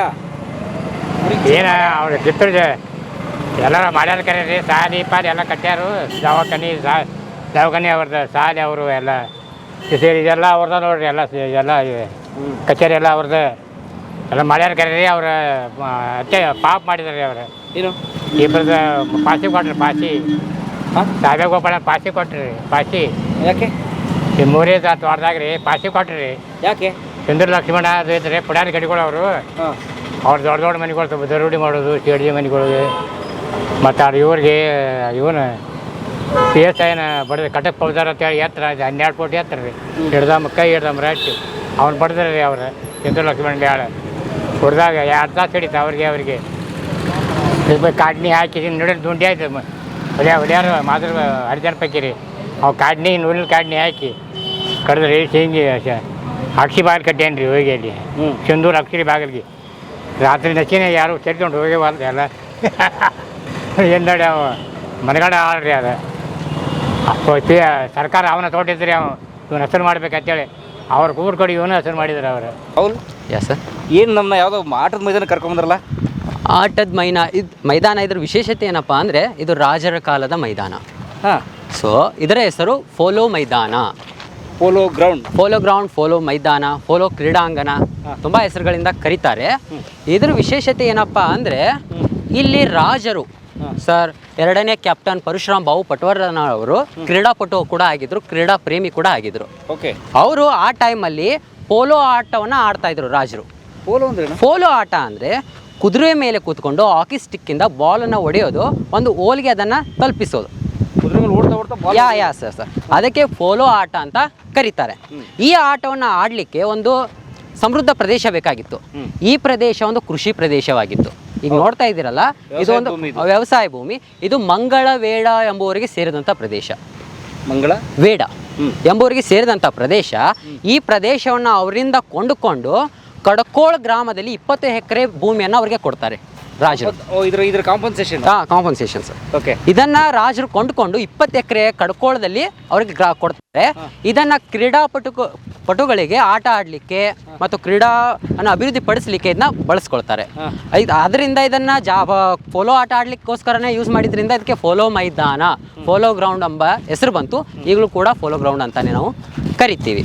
ಎಷ್ಟು ಎಕರೆ ಇದೆ ಇದು 4 ಅಳತೆಗಳನ್ನು ಸರಿಯಾಗಿ ವಿವರಣೆ ಕೊಟ್ಟಿಲ್ಲ ಸರ್. ಅಂದರೆ ಇದು ಸರಿಸುಮಾರಿಗೆ ಹೆಚ್ಚಿಗೆ ಇತ್ತು. ಕೆಲವೊಂದು SR ಕ್ಲಬ್ಗೆ ಸೇರಿಬಿಟ್ಟು ಆಮೇಲೆ ಅಲ್ಲಿ ರಸ್ತೆ ವಿಸ್ತೀರ್ಣ ಆಯಿತು, ನಂತರ ಶಾಲೆ. ಇದಕ್ಕೋಸ್ಕರ ಅದು ವಿಸ್ತೀರ್ಣಗಳು ಹಳೆಯ ವಿಸ್ತೀರ್ಣವೇ ಬೇರೆ ಆಗಿದೆ. ಈಗಿನ ವಿಸ್ತೀರ್ಣ ಸರಿಯಾಗಿ ಅಳತೆಗಳನ್ನು ಕೊಟ್ಟಿಲ್ಲ. ಸೊ ಬಟ್ ನಿಮ್ಮ ಕಣ್ಣಿಗೆ ಕಾಣುತ್ತೆ ಎಷ್ಟಿರ್ಬೋದು. ಸೊ ವಿಶಾಲವಾದಂಥ ಒಂದು ಪ್ರದೇಶ. ಇದ್ರ ವಿಶೇಷತೆ ಏನಪ್ಪ ಅಂದರೆ ರಾಮಚಂದ್ರ ಅಪ್ಪಾಸಾಹೇಬ್ ಪಟವರ್ಧನ್ ಅವರು ಇಲ್ಲಿ ಕ್ರೀಡಾಪಟುಗಳಿಗೆ ಪ್ರೋತ್ಸಾಹಗಳನ್ನು ನೀಡಲಿಕ್ಕೆ ಮತ್ತು ಅನೇಕ ರೀತಿಯ ಕಾರ್ಯಚಟುವಟಿಕೆಗಳನ್ನು ಇಲ್ಲಿ ನಡೆಸ್ತಾ ಇದ್ರು. ಅಷ್ಟೇ ಅಲ್ಲದೆ ರಾಮಚಂದ್ರ ಪಟವರ್ಧನ್ ಅವರು ಅಮರಾಯಿ ಜಾತ್ರೆ, ದನಗಳ ಜಾತ್ರೆಯನ್ನು ಪ್ರಾರಂಭಿಸ್ತಾರೆ. ಆ ದನಗಳ ಜಾತ್ರೆಯಲ್ಲಿ ದನಗಳ ಮೇಲೆ ಉಸುಕಿನ ಚೀಲವನ್ನು ತುಂಬಿ ದನಗಳನ್ನು ರನ್ನಿಂಗ್ ಮಾಡಿಸುವಂಥ ಕಾರ್ಯ ಇಲ್ಲಿಂದನೇ ಪ್ರಾರಂಭ ಆಯಿತು. ಈಗಲೂ ಜಮಖಂಡಿಯಲ್ಲಿ ದನಗಳ ಜಾತ್ರೆ ಅಂತ ನಡೆಯುತ್ತೆ ಈಗಲೂ. ಇದರ ಸ್ಟೇಟ್ ಪೊಲೀಸ್ ಸ್ಟೇಷನ್ ಪಕ್ಕದಲ್ಲೇ ಅದು ನಡೀತಾ ಇತ್ತು. ಮೊದಲು ಇಲ್ಲಿಂದ ಪ್ರಾರಂಭ ಆಯಿತು, ಈಗ ಶಿಫ್ಟ್ ಆಗಿದೆ, ಬೇರೆ ಕಡೆ ಆಗಿದೆ. ಅದು ಅಮರಾಯಿ ಜಾತ್ರೆ ಅಂತ ಕರಿತೀವಿ. ಎಸ್. ರಾಮಚಂದ್ರ ಅಪ್ಪಾಸಾಹೇಬ್ ಪಟವರ್ಧನ್ ಅರಮನೆ ಕಟ್ಟಿದಂಥ ರಾಜರು ಇಲ್ಲಿ ಅಮರಾಯಿ ಜಾತ್ರೆಯನ್ನು ಪ್ರಾರಂಭಿಸ್ತಾರೆ. ಎತ್ತುಗಳ ಮೇಲೆ ಉಸುಕಿನ ಚೀಲವನ್ನು ಕಟ್ಟಿ ಓಡಿಸೋದು. ನೆಕ್ಸ್ಟ್ 1956ರಲ್ಲಿ ಜವಾಹರ್ಲಾಲ್ ನೆಹರು ಅವರು ಇಲ್ಲಿ ವಿಸಿಟ್ ಕೊಡ್ತಾರೆ. 1956. ಈ ಪೋಲೋ ಗ್ರೌಂಡ್ನಲ್ಲಿ ವಿಸಿಟ್ ಕೊಟ್ಟಾಗ ಹಳ್ಳಿಗಳಿಂದ ಬಂಡಿಗಳನ್ನು ಮಾಡಿಕೊಂಡು ಜನರು ಇಲ್ಲಿ ನೋಡೋಕೆ ಬರ್ತಾರೆ ಅವ್ರನ್ನ. ಭಾರತ್ ಮಾತಾ ಕಿ ಜೈ ಎಂಬ ಘೋಷಣೆ ಕೂಗುತ್ತಾ ಗ್ರೌಂಡ್ ತುಂಬ ಜಮಖಂಡಿ ಸುತ್ತಮುತ್ತ ಹಳ್ಳಿಗಳ ಜನರು ಕೂಡಿದ್ರು ಇಲ್ಲಿ ಅವ್ರು ನೋಡ್ಲಿಕ್ಕೆ. ಸೊ ಸಂಗೀತ ಸಾರಥಿ ಆದಂಥ ಉಕ್ಕೇರಿ ಬಾಳಪ್ಪನವರು, ಅವರ ಸಂಗೀತ ಕಾರ್ಯಕ್ರಮವೂ ಕೂಡ ಇಲ್ಲಿ ಜರುಗಿತ್ತು. ಅವರ ಕಾರ್ಯಕ್ರಮಗಳನ್ನು ವಿಸಿಟ್ ಕೊಡಲಿಕ್ಕೆ ಕೂಡ ಇಲ್ಲಿ ಬಂದಿದ್ರು. ಅಷ್ಟೇ ಅಲ್ಲದೆ ಕಾಂಗ್ರೆಸ್ನ ರಾಜಕೀಯ ಪ್ರಚಾರಕ್ಕೆ ಇಂದಿರಾ ಗಾಂಧಿಯವರು ಕೂಡ ಇಲ್ಲಿ ಬರ್ತಾರೆ ವಿಸಿಟ್ಗೆ. ಅವಾಗ ಕೂಡ ಈ ಮೈದಾನ ಬಳಕೆ ಆಗಿದೆ. ಅವ್ರನ್ನ ನೋಡಲಿಕ್ಕೆ ತುಂಬ ಜನ ಇಲ್ಲಿ ಬಂದು ವಿಸಿಟನ್ನು ಕೊಡ್ತಾರೆ. ಅವರ ಅನೇಕ ಬಂದಂಥ ಮಹನೀಯರ ಕಾರ್ಯಕ್ರಮಗಳು ಇಲ್ಲೇ ನಡೆದಿದೆ. BD ಜತ್ತಿಯವರು ಒಂದು ಸ್ಥಾನವನ್ನು ಅಲಂಕರಿಸಿದ ಮೇಲೆ ಆ ಪ್ರೋಗ್ರಾಮ್ ಕೂಡ ಇಲ್ಲೇ ನಡೆಯುತ್ತೆ.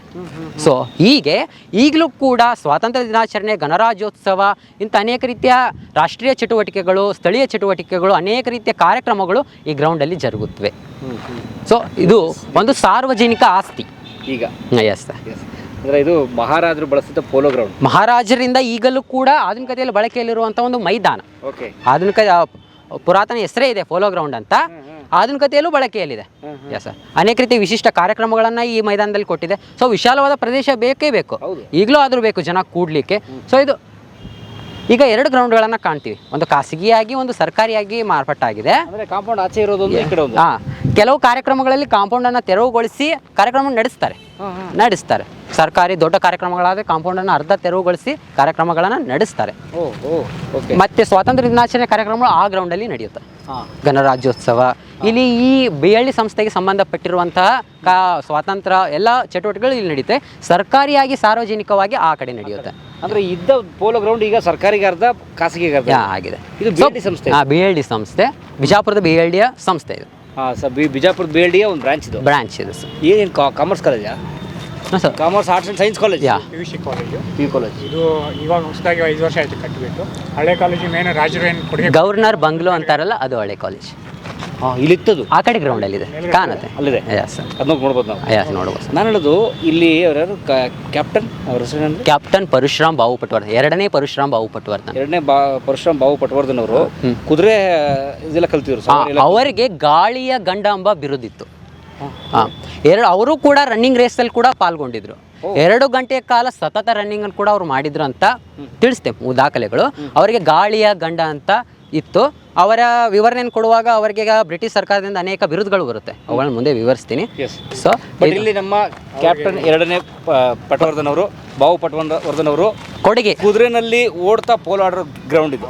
ಇದು ಇನ್ನೊಂದು ಇದಿದೆ, ಜಾನಪದ ಹೇಳೋ ಹಾಗೆ ಕುದುರೆ ಜೊತೆಗೆ ಓಡ್ತಿದ್ದಾರೆ ಅಂತ ಅವರು. ಕುದುರೆ ಸಮಕ್ಕೆ ಓಡ್ತಿದ್ದಾರೆ.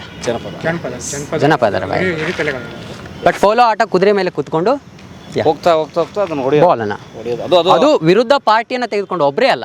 ಎಸ್, ಆ ಕಡೆ ಅವರು ಬರ್ತಿರ್ತಾರೆ, ಈ ಕಡೆ ಅದು ಬಾಲ್ ಯಾರಿಗೆ ಸೇರುತ್ತೆ, ಕೊನೆಗೆ ಅದು ಎಲ್ಲಿ ತಲುಪುತ್ತೆ ಅವರು ವಿನ್ನರ್. ಭಾಳ ಟಫ್ ಇದೆ.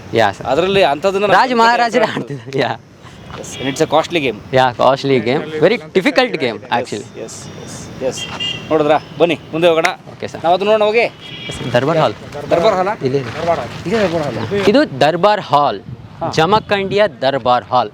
ಇದನ್ನು ಕೂಡ ಎರಡನೇ ಕ್ಯಾಪ್ಟನ್ ಪರಶುರಾಮ್ ಬಾವು ಅವರು ಸ್ಥಾಪನೆ ಮಾಡ್ತಾರೆ.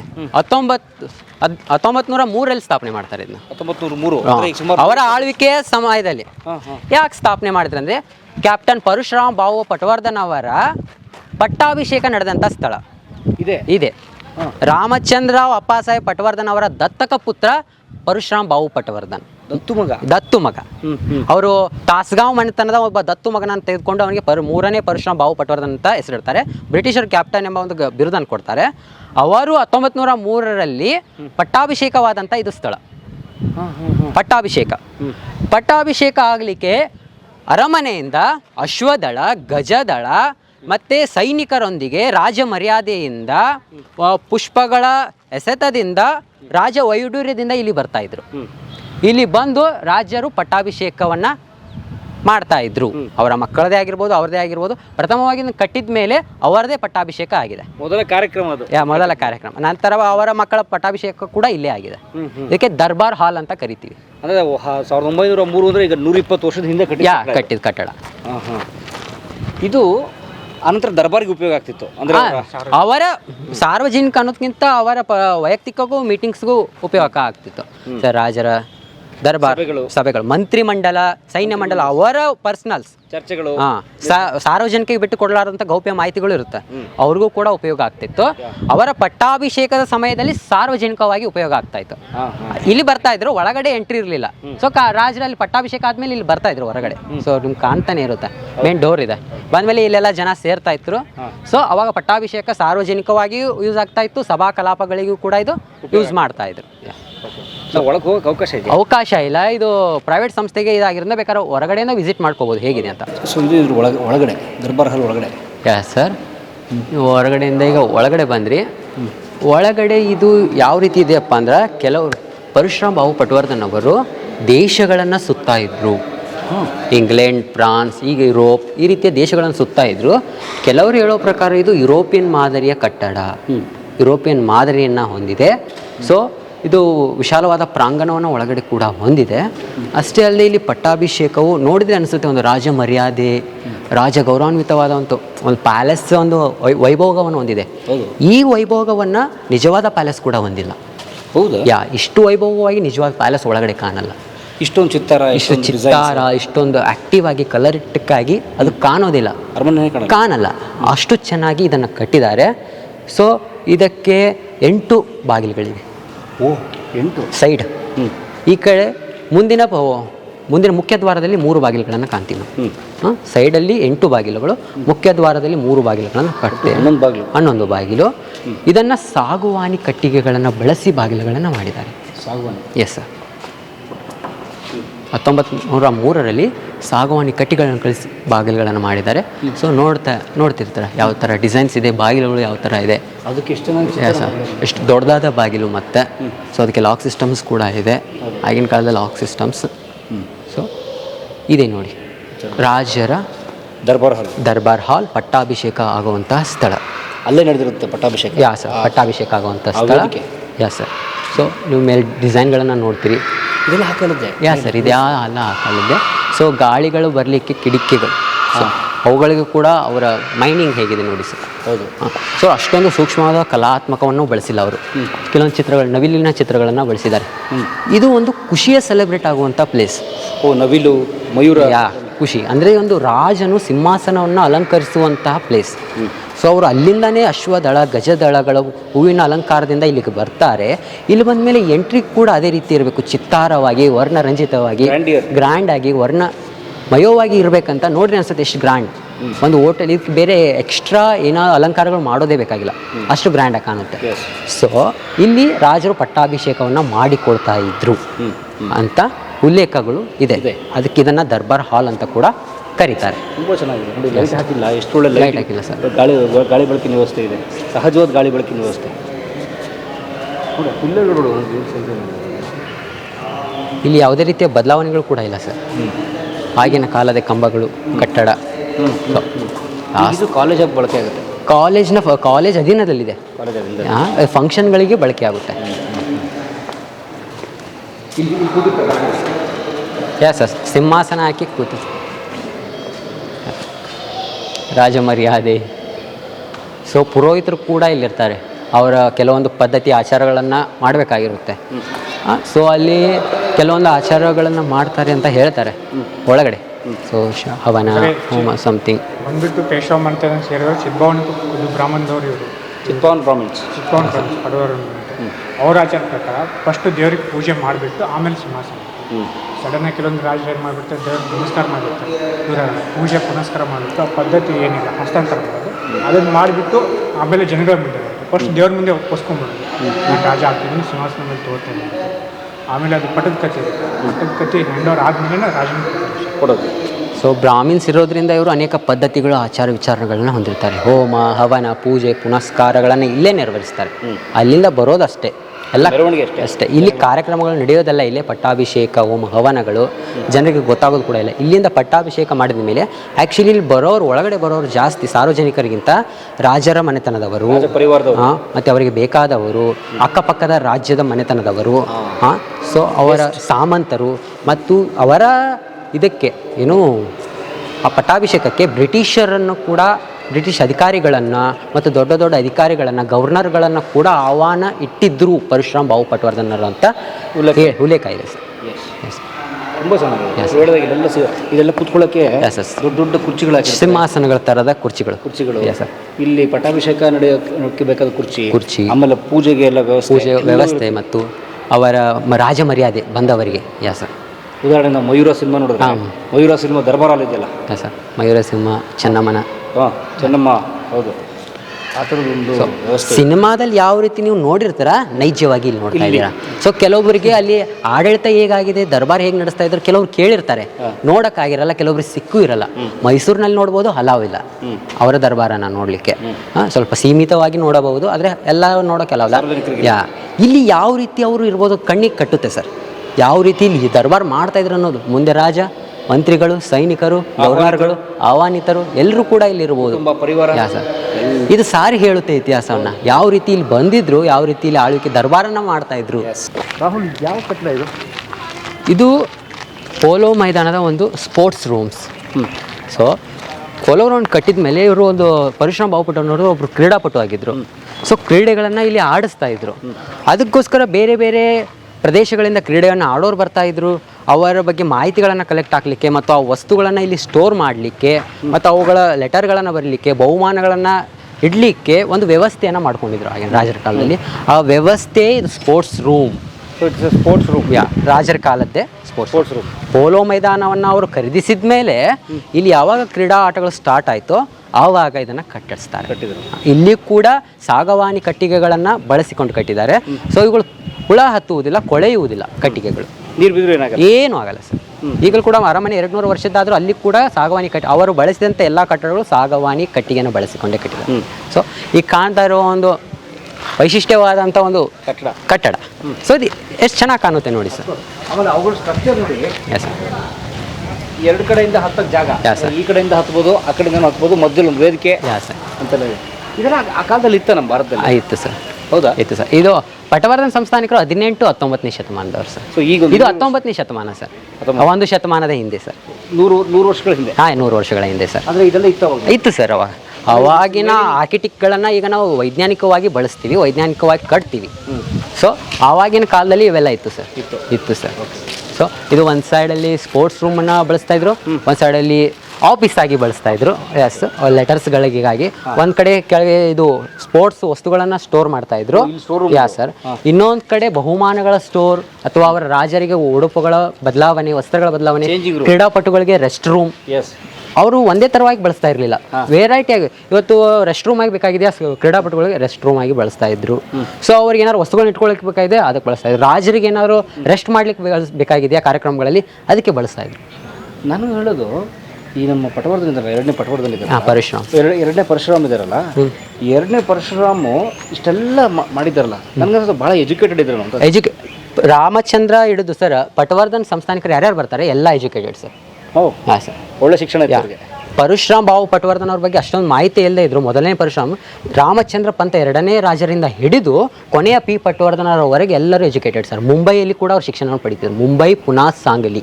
ಅವರು ಇಲ್ಲಿ ತಂದೆ ರಾಜ್ಯವನ್ನು ಆಳ್ತಿರುವಾಗ ಮಗ ಅಲ್ಲಿ ಶಿಕ್ಷಣ ಪಡಿತಿದ್ದ. ತಂದೆ ಮರಣ ನಂತರ ಅಲ್ಲಿಂದ ಬಂದು ಇಲ್ಲಿ ಆಳ್ವಿಕೆ ತಗೊಳ್ತಾ ಇದ್ರು. ಸೊ ಎಲ್ಲರೂ ಎಜುಕೇಟೆಡ್ ಸರ್, ಒಬ್ರು ಅನ್ಎಜುಕೇಟೆಡ್ ಯಾರು ಇಲ್ಲ. ಆ ಕಾರಣಕ್ಕೆ ಅವ್ರಿಗೆ ಬೇರೆ ಬೇರೆ ನಾಲೆಡ್ಜ್ ಇತ್ತು ಅವ್ರಿಗೆ, ದೇಶಗಳು ಹೇಗಿದೆ ಕಟ್ಟಡಗಳು. ಆಕ್ಚುಲಿ ಯಾರು ಕ್ಯಾಪ್ಟನ್ ಪರಶುರಾಮ್ ಬಾವು ಪಟವರ್ಧನ್ ಅವರು ವಿದೇಶಿ ಪ್ರವಾಸಿಗರು, ತುಂಬ ದೇಶ ಪ್ರವಾಸ ಮಾಡೋದು. ತುಂಬಾ ಸರ್. ಫ್ರಾನ್ಸ್, ಇಂಗ್ಲೆಂಡ್, ತುಂಬಾ ಅನೇಕ ರೀತಿಯ ದೇಶಗಳನ್ನ, ಯುರೋಪ್ ದೇಶಗಳಲ್ಲಿ, ಬ್ರಿಟಿಷ್ ದೇಶಗಳನ್ನು ಕೂಡ ಅವರು ಇದು ಮಾಡಿರ್ತಾರೆ. ಯಾಕಂದ್ರೆ ಬ್ರಿಟಿಷರಿಗೂ ಅವರಿಗೂ ಅನುಭವ ಸಂಬಂಧ ಇತ್ತು. ಅದು ಅನೇಕ ಯುದ್ಧಗಳಲ್ಲಿ ಅದನ್ನ ಮುಂದೆ ಗೊತ್ತಾಗುತ್ತೆ ನಿಮಗೆ. ಅದರಿಂದ ಅವ್ರಿಗೂ ಬೇರೆ ಕಡೆ ಪ್ರವಾಸ ಮಾಡಲಿಕ್ಕೆ ಸಹಾಯ ಆಗಿತ್ತು.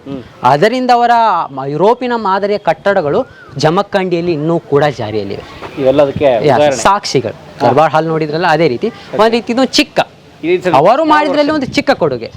ಎಸ್. ಅಲ್ಲ, ನಾನು ಡೀಟೇಲಿಂಗ್ ನೋಡಿ, ಅವರು ಒಂದು ಪೋಲೋ ಗ್ರೌಂಡ್ ಅಥವಾ ಒಂದು ಸ್ಪೋರ್ಟ್ಸ್ ಗ್ರೌಂಡ್ ಅಂದ್ರೆ ಅದು ಸಂಬಂಧಪಟ್ಟ ಒಂದು ಕಟ್ಟಡ ಇರಬೇಕು ಅನ್ನೋ ಒಂದು ಪಕ್ಕ ಒಂದು ಸೈಂಟಿಫಿಕ್ ಮೈಂಡಿಂಗ್ ಹೆಂಗಿದೆ ನೋಡಿ ಸರ್ ಅವರು. ಸರ್ ಅಲ್ವಾ, ಇಲ್ಲಿ ಸ್ಪೋರ್ಟ್ಸ್ ಅಷ್ಟೇ ಆಡೋದಲ್ಲ, ಅವ್ರಿಗೆ ಮಾಡಿ ಕೊಡೋದು ಅಷ್ಟೇ ಅಲ್ಲದೆ ಇದಕ್ಕೆ ಯೂಸಿಂಗು ಬೇಕಲ್ಲ, ಬೇರೆ ಏನಾದರೂ ಯೂಸ್ ಮಾಡಲಿಕ್ಕೆ. ಸೊ ಅಷ್ಟೇ ಬಿಟ್ಟು ಬಿಡಬಾರ್ದು.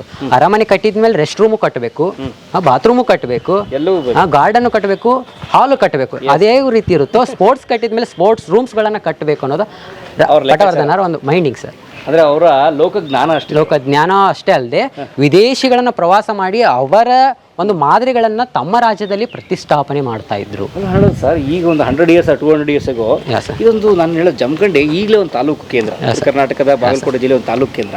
ಅವಾಗ ಇನ್ನೂ ಈಗಿನಷ್ಟು ಡೆವಲಪ್ಮೆಂಟ್ ಇರಲ್ಲ. ಇಲ್ಲ, ಇಂಥ ಒಂದು ಪ್ರದೇಶದಲ್ಲೇ ಇಂಥ ಕಟ್ಟಡಗಳು ಕಟ್ಟಿದಾರೆ. ಅವ್ರ ದೂರದೃಷ್ಟಿ ನೋಡಿ ಎಷ್ಟು. ನನಗೆ ದೂರದೃಷ್ಟಿ ಅಲ್ಲದೆ ಇವರ ನೆಕ್ಸ್ಟ್ ಬರುವಂತ ರಾಜರು ನಗರ ವಿಸ್ತೀರ್ಣವನ್ನ ಕೂಡ ಮಾಡ್ತಾರೆ. ನಗರ ವಿಸ್ತೀರ್ಣವನ್ನು ಮಾಡ್ತಾರೆ. ಶಾಲೆಯ PBS ಸ್ಕೂಲನ್ನು ಕಟ್ತಾರೆ, ಅದ್ರ ಮುಂದೆ ವಾಚನಾಲಯವನ್ನು ಕಟ್ತಾರೆ. ಸೊ ಆಸ್ಪತ್ರೆಯನ್ನ ಕಟ್ತಾರೆ, ಮತ್ತು ಅರಮನೆಯವನ್ನ ಕಚೇರಿಯಾಗಿ ಬಳಸ್ತಾರೆ. ಸೊ ಇದೇ ರೀತಿ ಅವರು ಒಂದು ಮೈಂಡಿಂಗ್ ಅನ್ನ ಬಳಸಿರ್ತಾರೆ. ಸೊ ಇದು ಇಲ್ಲೇ ಇದ್ರೆ ಪ್ರದೇಶಗಳನ್ನ ನೋಡಿಕೊಂಡು ಇದು ಮಾಡ್ತಾರೆ. ಇದು ಕೃಷಿ ಭೂಮಿ ಆಗಿತ್ತು. ಕೃಷಿ ಭೂಮಿಯನ್ನ ಡೆವಲಪ್ಮೆಂಟ್ ಮಾಡಿ ಇದನ್ನ ದೂರದಲ್ಲಿ ಮಾಡಿದ್ರೆ ಜನ ಇಲ್ಲಿ ಬರ್ಲಿಕ್ಕೆ ಆಗ್ತಾ ಇರಲಿಲ್ಲ. ದೂರ ಜಾಸ್ತಿ ಹೋಗಲ್ಲ. ಜಮಖಂಡಿಲಿ ಯಾವುದೇ ಕಾರ್ಯಕ್ರಮ ನಡೆದ್ರು ಕೂಡ ಈ ಗ್ರೌಂಡ್ಗಳು ಫುಲ್ ಆಗಿರುತ್ತೆ. ಈಗಲೂ ಫುಲ್ ಆಗಿರುತ್ತೆ. ಬೇರೆ ಹಳ್ಳಿಗಳ ಹುಡುಗರು ಕೂಡ ಬರ್ತಾರೆ. ಇದು ನಗರದ ಹೃದಯ ಭಾಗ, ಜಮಖಂಡಿಯ ಸೆಂಟರ್ ಪಾಯಿಂಟ್ ಇದು. ಇಲ್ಲ ಸರ್, ಇಲ್ಲ ಸರ್, ಬೇರೆ ಇದೆ ಸರ್. ಒಕ್ಕಳ ಬಾವಿ ಅಂತ ಇದೆ, ಸಾಬಡಿಯವರ ಒಂದು ಮೂರ್ತಿ ಇದೆ ಅಲ್ಲಿ. ಅವರದ್ದು ಅದನ್ನ ಇದು ಸೆಂಟರ್ ಪಾಯಿಂಟ್ ಅಂತಾರೆ. ಮತ್ತು ಹನುಮಾನ್ ದೇವಸ್ಥಾನ ಇದೆ, ಅದನ್ನ ಸೆಂಟರ್ ಪಾಯಿಂಟ್, ಎರಡನ್ನ ಸೆಂಟರ್ ಪಾಯಿಂಟ್ ಅಂತ ಕರೀತಾರೆ. ಅಂತೂ ಇಂತೂ ನೋಡಿ 100 ವರ್ಷದ ಇವತ್ತಿಗೂ ಜಗ್ಗಿಲ್ಲ ನೋಡಿ ಕಬ್ಬಣ. ಇಲ್ಲ ಸರ್, ಡಿಸೈನ್ಸ್. ಮತ್ತು ನಾವು ಬಳಸೋ ಮೆಟ್ಲುಗಳು ಅದೆಲ್ಲ ರೈಲಿಂಗ್ಸ್ ಎಲ್ಲ ಆಲ್ಮೋಸ್ಟ್ ಇದೇ ಥರ ಇರುತ್ತೆ. ಸರ್, ಬಹುಶಃ ಇಷ್ಟು ಗಟ್ಟಿ ಬರಲಿಕ್ಕಿಲ್ಲ, ಅದು ಹೀಗೆ ಇರುತ್ತೆ. ಮೋಲ್ಡಿಂಗ್. ಇದು ನೋಡಿ ಗ್ರಿಪ್. ಹೌದು ನೋಡಿ, ಕಾಲು ಜರಿಯಬಾರದು, ಕಾಲು ಜಾರಬಾರ್ದು ಅಂತ ಹೇಳಿ ನೋಡಿ. ಗ್ರಿಪ್, ಕಬ್ಬಣದ ಗ್ರಿಪ್ ಹೆಂಗಿದೆ. ಯಾಕ್ರೆ ಅವ್ರು ನಮ್ಗೆ ಮೆಟ್ಲು ಹತ್ತಿಸ್ತಾ ಇದ್ದೀರಾ ನೀವು? ಸೊ ಮೆಟ್ಲು ಹತ್ತಿದ ಮೇಲೆ ಒಂದು ವಿಶೇಷತೆನ ನೋಡ್ತೀವಿ ನಾವು. ಹೌದಾ? ಯಾ ಸರ್. ಓಕೆ. ಈ ಮೆಟ್ಲು ತುಂಬ ಹಳೇದು ಅನ್ಸುತ್ತೆ. ಯಾ ಸರ್, ತುಂಬ ಹಳೇದು. ಸೊ ಅಯ್ಯೋ ಸರ್ ಯಾವ್ದು ಸರ್ ಪ್ಯಾಲೇಸ್ ಇದು? ಇದು ಪ್ಯಾಲೇಸ್ ಅಲ್ಲ, governor bungalow. Governor bungalow. Bungalow. So ಇದು ಪೋಲೋ ಗ್ರೌಂಡ್ ಪಕ್ಕದಲ್ಲಿರೋದ್ರಿಂದ ಇದಕ್ಕೆ ಪೋಲೋ ಪ್ಯಾಲೇಸ್ ಅಂತ ಕೂಡ ಕರೀತಾರೆ. Polo palace. ಪ್ಯಾಲೇಸ್ ಅಂತ ಕರೀತಾರೆ, ಬಟ್ ಇದರ ನಿಜವಾದ ಹೆಸರು ಗವರ್ನರ್ ಬಂಗ್ಲೋ. ಇದನ್ನ ಕ್ರಿಸ್ತ ಶಕ 1906ರಲ್ಲಿ ಸರ್ ಕ್ಯಾಪ್ಟನ್ ಪರಶುರಾಮ್ ಬಾವು ಪಟ್ವರ್ಧನ್ ಅವರೇ ಕಟ್ಟಿಸ್ತಾರೆ. ಯಾರು ಪೋಲೋ ಗ್ರೌಂಡ್? ಪೋಲೋ ಗ್ರೌಂಡ್ ಕಟ್ಟಿದವರು, ದರ್ಬಾರ್ ಹಾಲ್ ಅನ್ನ ಕಟ್ಟಿದವರು ಅವರೇ ಇದರ ನಿರ್ಮಾಪಕರು. ಓಕೆ. 1906ರಲ್ಲಿ ಈ ಗವರ್ನರ್ ಬಂಗ್ಲೋವನ್ನ ಕಟ್ತಾರೆ. ಇವರು ವಿದೇಶಿ ಪ್ರವಾಸಿಗರಾಗಿದ್ದರಿಂದ ಇದು ಯುರೋಪಿಯನ್ ಮಾದರಿಯಲ್ಲಿ ಗವರ್ನರ್ ಬಂಗ್ಲೋವನ್ನ ಕಟ್ತಾರೆ. ಸೊ ಇದು ಯುರೋಪಿಯನ್ ಸ್ಟ್ರಕ್ಚರ್ ಸರ್, ಇದು ಇಂಡಿಯನ್ ಸ್ಟ್ರಕ್ಚರ್ ಅಲ್ಲ, ಯುರೋಪಿಯನ್ ಮಾದರಿಯನ್ನ ಹೊಂದಿದಂತಹ ಗವರ್ನರ್ ಬಂಗ್ಲೋ. ಸೊ ಇದು ಯಾಕಪ್ಪ ಕಟ್ಟಿದ್ರು? ಆಗಿನ ಕಾಲದಲ್ಲಿ ಮುಂಬೈ ಪ್ರಾಂತ್ಯದಲ್ಲಿದ್ದಂಥ ಗವರ್ನರ್ಗಳು, ಅವರ ಸಿಬ್ಬಂದಿಗಳು, ಆಡಳಿತ ಅಧಿಕಾರಿಗಳು ಜಮಖಂಡಿಗೆ ಭೇಟಿ ಇಟ್ಟಾಗ ಅವರ ವಾಸ್ತವ್ಯಕ್ಕೆ, ವಾಸಸ್ಥಳಕ್ಕೆ, ವ್ಯವಸ್ಥೆಗೆ ಈ ಬಂಗ್ಲೋವನ್ನ ಕಟ್ತಾರೆ. ಬರೀ ಬ್ರಿಟಿಷ್ ಗವರ್ನರ್ಗಳ ಅಕಾಮಿಡೇಷನ್ ಇದೆ. ಯಾ ಸರ್. ಓಕೆ. ಸೊ ಇಲ್ಲಿ ಅವರ ಕಾಲದಲ್ಲಿ, ಕ್ಯಾಪ್ಟನ್ ಅವರ ಕಾಲದಲ್ಲಿ ಲಾರ್ಡ್ ಲಾಯ್ಡ್ ಮತ್ತು ಲಾರ್ಡ್ ವಿಲ್ಟಿಂಗನ್ ಎಂಬ ಗವರ್ನರ್ಗಳು ಈ ಪ್ರಾಂತ್ಯಕ್ಕೆ ಭೇಟಿ ಇಡ್ತಾರೆ. ಸೊ ಭೇಟಿ ಇಟ್ಟ ಮೇಲೆ ಅವರ ವಾಸಸ್ಥಾನವನ್ನು ಕೂಡ ಇಲ್ಲೇ ಮಾಡ್ತಾರೆ. 1921 ಮತ್ತು 1912ರಲ್ಲಿ ಲಾರ್ಡ್ ಲೈಂಗ್ಟಂಗ್ ಅನ್ನು ಮತ್ತು 21ರಲ್ಲಿ ಲಾರ್ಡ್ ಲಾಯ್ಡ್ ಎಂಬ ಗವರ್ನರ್ಗಳು ಇಲ್ಲಿ ಭೇಟಿ ಇಟ್ಟು ಈ ಸಮುದ್ರ ಪ್ರದೇಶದ ಆಡಳಿತವನ್ನ ನೋಡಿ ಅವರು ಆಡಿ ಹೊಗಳ್ತಾರೆ. ಓ, ಪರಶುರಾಮ್ ಬಾವು ಪಟ್ವರ್ಧನ್ ಅವರು ಈ ರೀತಿ ಆಡಳಿತವನ್ನು ನಿರ್ವಹಿಸ್ತಿದ್ದಾರೆ. ಸೊ ಆಕ್ಚುಲಿ ಅವರು ಆಡಳಿತಕ್ಕಿಂತ ಈ ಗವರ್ನರ್ ಬಂಗ್ಲೋ ಬಗ್ಗೆನೇ ಹೆಚ್ಚಿಗೆ ಹೊಗಳ್ತಾರೆ. ಯಾ ಸರ್. ಯಾಕಂದ್ರೆ ಇಂಥ ಒಳ್ಳೆ ಬಂಗ್ಲೆ ಸಿಕ್ಕರೆ ಯಾರು? ಬಂಗ್ಲೆ ಅವರ ಮಾದರಿ ರೂಪದಲ್ಲಿ, ಯುರೋಪಿಯನ್ಸ್ ಮಾದರಿಯಲ್ಲಿಯೇ ಇದೆ.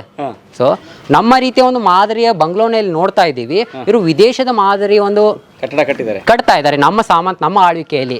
ಅವ್ರದ್ದು ಸಂಪೂರ್ಣ ಆಳ್ವಿಕೆ ಇಲ್ಲೇ ಇರ್ತಾರೆ ಅಂತ ಶಾಶ್ವತ ಆಳ್ವಿಕೆ ಅಲ್ಲ, ಆದ್ರೂ ನಮ್ಮ ಆಳ್ವಿಕೆಯಲ್ಲಿ ಇಂಥ ಕಟ್ಟಡಗಳನ್ನ ಅವ್ರು ಕಟ್ತಾ ಇದಾರಲ್ಲ. ಸೊ ನಮಗೆ ವಾಸಸ್ಥಾನಕ್ಕೆ ಒಂದು ಉತ್ತಮ ಕಟ್ಟಡ ಸಿಕ್ಕಿದೆ ಅಂತ ಅವ್ರು ಹಾಡಿ ಹೋಗುತ್ತಾರೆ. ಸೊ ರೂಮ್ಸ್ಗಳ ವ್ಯವಸ್ಥೆ, ಆಫೀಸ್ಗಳ ವ್ಯವಸ್ಥೆ, ರೆಸ್ಟ್ ರೂಮ್ಸ್, ಮತ್ತೆ ಅಪ್ಸೈಡ್ ವಿಸಿಟಿಂಗ್ ಬಾಲ್ಕನಿ ಮತ್ತು ನೀರು ಹೋಗೋಕೆ ನೀರಿನ ಸಿಸ್ಟಮ್, ಬಾತ್ರೂಮ್ಗಳು, ಎಲ್ಲಾ ರೀತಿಯ ಒಂದು ಅರಮನೆ ತರ ಚಿಕ್ಕ ಬಂಗ್ಲೋ ತರ ಇದನ್ನ ಕಟ್ತಾರೆ. ಪೂರ್ತಿ ಕಲ್ಲಿನ ಬಂಗ್ಲೋ. ಕಲ್ಲಿನ ಬಂಗ್ಲೋ ಸರ್. ಮಳೆ ನೀರು ಬೀಳೋಕೆ ಯಾವ ತರ ಇದು ನೋಡಿದ್ರೆ ಡಿಸೈನ್ ಮಾಡಿ ಸಿಂಹದ ಬಾಯಿ. ಓ, ಅದು ಮಳೆ ನೀರು ಬೀಳಕ್ಕೆ. ಆಕ್ಚುಲಿ ಇವ್ರು ಕಟ್ಟಿದಂತ ಎಲ್ಲಾ ಕಟ್ಟಡಗಳಲ್ಲಿ ಅದೇ ರೀತಿಯನ್ನು ಬಳಸಿದ್ದಾರೆ. ಅರಮನೆಯಲ್ಲೂ ಕೂಡ ಹುಲಿಯ ಬಾಯಿಗಳಿಂದ ನೀರು ಹೋಗೋಕೆ, ವೇಸ್ಟೇಜ್ ನೀರು ಹೋಗೋಕೆ. ವಾಚನಾಲಯ, ರಮಾಬಾಯಿ ವಾಚನಾಲಯದ ಕೂಡ ಇದೇ ರೀತಿಯ, ಬಟ್ ಇದು ಒಂದು ಸ್ವಲ್ಪ ಫೇಸ್ ಇದು ಅದು ಇದಕ್ಕಿಂತ ಚೆನ್ನಾಗಿದೆ. ಹುಲಿ ಸಿಂಹ ವ್ಯತ್ಯಾಸ ಗೊತ್ತಾಗಲ್ಲ, ಬಟ್ ನೀರು ಹೋಗ್ಲಿಕ್ಕೆ, ವೇಸ್ಟೇಜ್ ನೀರು ಹೋಗ್ಲಿಕ್ಕೆ ಹುಲಿಯ ಬಾಯಿಂದ ಸುಮ್ಮನೆ ಬರೀ ಪೈಪ್ ಇಡ್ಬೋದಾಗಿತ್ತು. ಸೊ ಕಬ್ಬಿನ ರೌಂಡ್ ಅಪ್ ಅನ್ನ ಹಾಕ್ಬೋದಾಗಿತ್ತು. ಅವರು ಅದರಲ್ಲಿ ಒಂದು ಡಿಸೈನ್ ಅನ್ನ, ವೇಸ್ಟೇಜ್ ಕೂಡ ಹೋಗಿ ಒಂದು ಡಿಸೈನ್ ಅನ್ನ ತೋರಿಸ್ತಾರೆ. ಮತ್ತು ಇದು ನೋಡಿ ಎಷ್ಟು ಎತ್ತರದ ವಿಶಾಲವಾದ ಆರ್ಚ್, ಎತ್ತರ ಮತ್ತು ವಿಶಾಲವಾದದ್ದು. ಮತ್ತು ಒಂದು ಜನ ನಿಂತ್ರೆ ಮುಂದೆ ಅವರಿಗೆ ಒಂದು ಸಮಗ್ರ ಪ್ರದೇಶ ಕಾಣಬೇಕು ಜಮಖಂಡಿ. ಅಂದ್ರೆ ಇದು ಎತ್ತರ ಪ್ರದೇಶದಲ್ಲಿದೆ. ಇದರ ಎತ್ತರದಲ್ಲಿ ಅರಮನೆ ಇದೆ. ಓಕೆ. ಸೊ ಗವರ್ನರ್ಗಳು ಉಳಿವಿಕೆಗಾಗಿ ಕಟ್ಟಿದಂತಹ ಬಂಗ್ಲೋ. ಸೊ ನೀವು ನೋಡ್ಬೋದು ಅದು ಬಾಗಿಲುಗಳನ್ನ, ಗ್ಲಾಸ್ಗಳನ್ನ. ಸೊ ಒಂದು ಯುರೋಪಿಯನ್ ಮಾದರಿ. ನಮ್ಮ ಸೈಡ್ ಆದ್ರೆ ಗ್ಲಾಸ್ಗಳು, ಅವಾಗಿನ ಅರಮನೆ ಗ್ಲಾಸ್ಗಳನ್ನು ಬಳಸೋದು ಕಡಿಮೆ ಬಾಗಿಲುಗಳಿಗೆಲ್ಲ. ಸೊ ಸಾಗವಾನಿ ಡಿಸೈನರ್ಸ್ ಬಾಗಿಲುಗಳನ್ನು ಬಳಸ್ತಾರೆ. ಬ್ರಿಟಿಷ್ ಮಾದರಿಯ ಬಾಗಿಲುಗಳನ್ನು ಇಲ್ಲಿ ಬಳಸಿರೋದನ್ನ ನಾವು ಕಾಣ್ತೀವಿ ಡಿಸೈನಲ್ಲಿ. ಯಾ ಸರ್. ಯಾ ಸರ್. 1906ರ ಕಟ್ಟಡ. 110-115 ವರ್ಷಗಳ ಕಟ್ಟಡ. ಯಾ ಸರ್. ಈ ಡೋರೇ ಬದಲಾಯಿಸಿಲ್ಲ. ಐ ಥಿಂಕ್ ಇದು ಒರಿಜಿನಲ್ ಡೋರ್ ಸರ್. ಸಾಗವಾನಿ ಕಟ್ಟಿಗೆಗಳು. ಸಾಗವಾನಿ ಮೀನ್ಸ್ ಟೀಕ್. ಯಾ ಸರ್. ಓಕೆ. ಲಾಕ್ ಸಿಸ್ಟಮ್ ಅನ್ನ ನೋಡ್ತೀರಾ. ಸೊ ಈಗ ಹಳ್ಳಿಗಳಲ್ಲಿ ಯಾ ಸರ್. ಇನ್ನೊಂದು ಅವಾಗಲೇ ದರ್ಬಾರಲ್ಲಿ ನೋಡಿರಲ್ಲ ಟೈಲ್ಸ್, ಇದೇ ತರ ಟೈಲ್ಸ್ ಈ ತರ ಇತ್ತು. ಈ ತರ ಕಲ್ಲುಗಳು, ಈ ತರ ಟೈಲ್ಸ್ ಎಲ್ಲ ಬಿಲ್ಡಿಂಗಲ್ಲೂ ಇದೇ ತರ ಟೈಲ್ಸ್. ಅಂದ್ರೆ ಏನನ್ನ ಕಟ್ಟಡ ಕಟ್ಟಿದ್ರೆ ಅದೇ ಕಲ್ಲುಗಳೇ ಇವು. Red stone.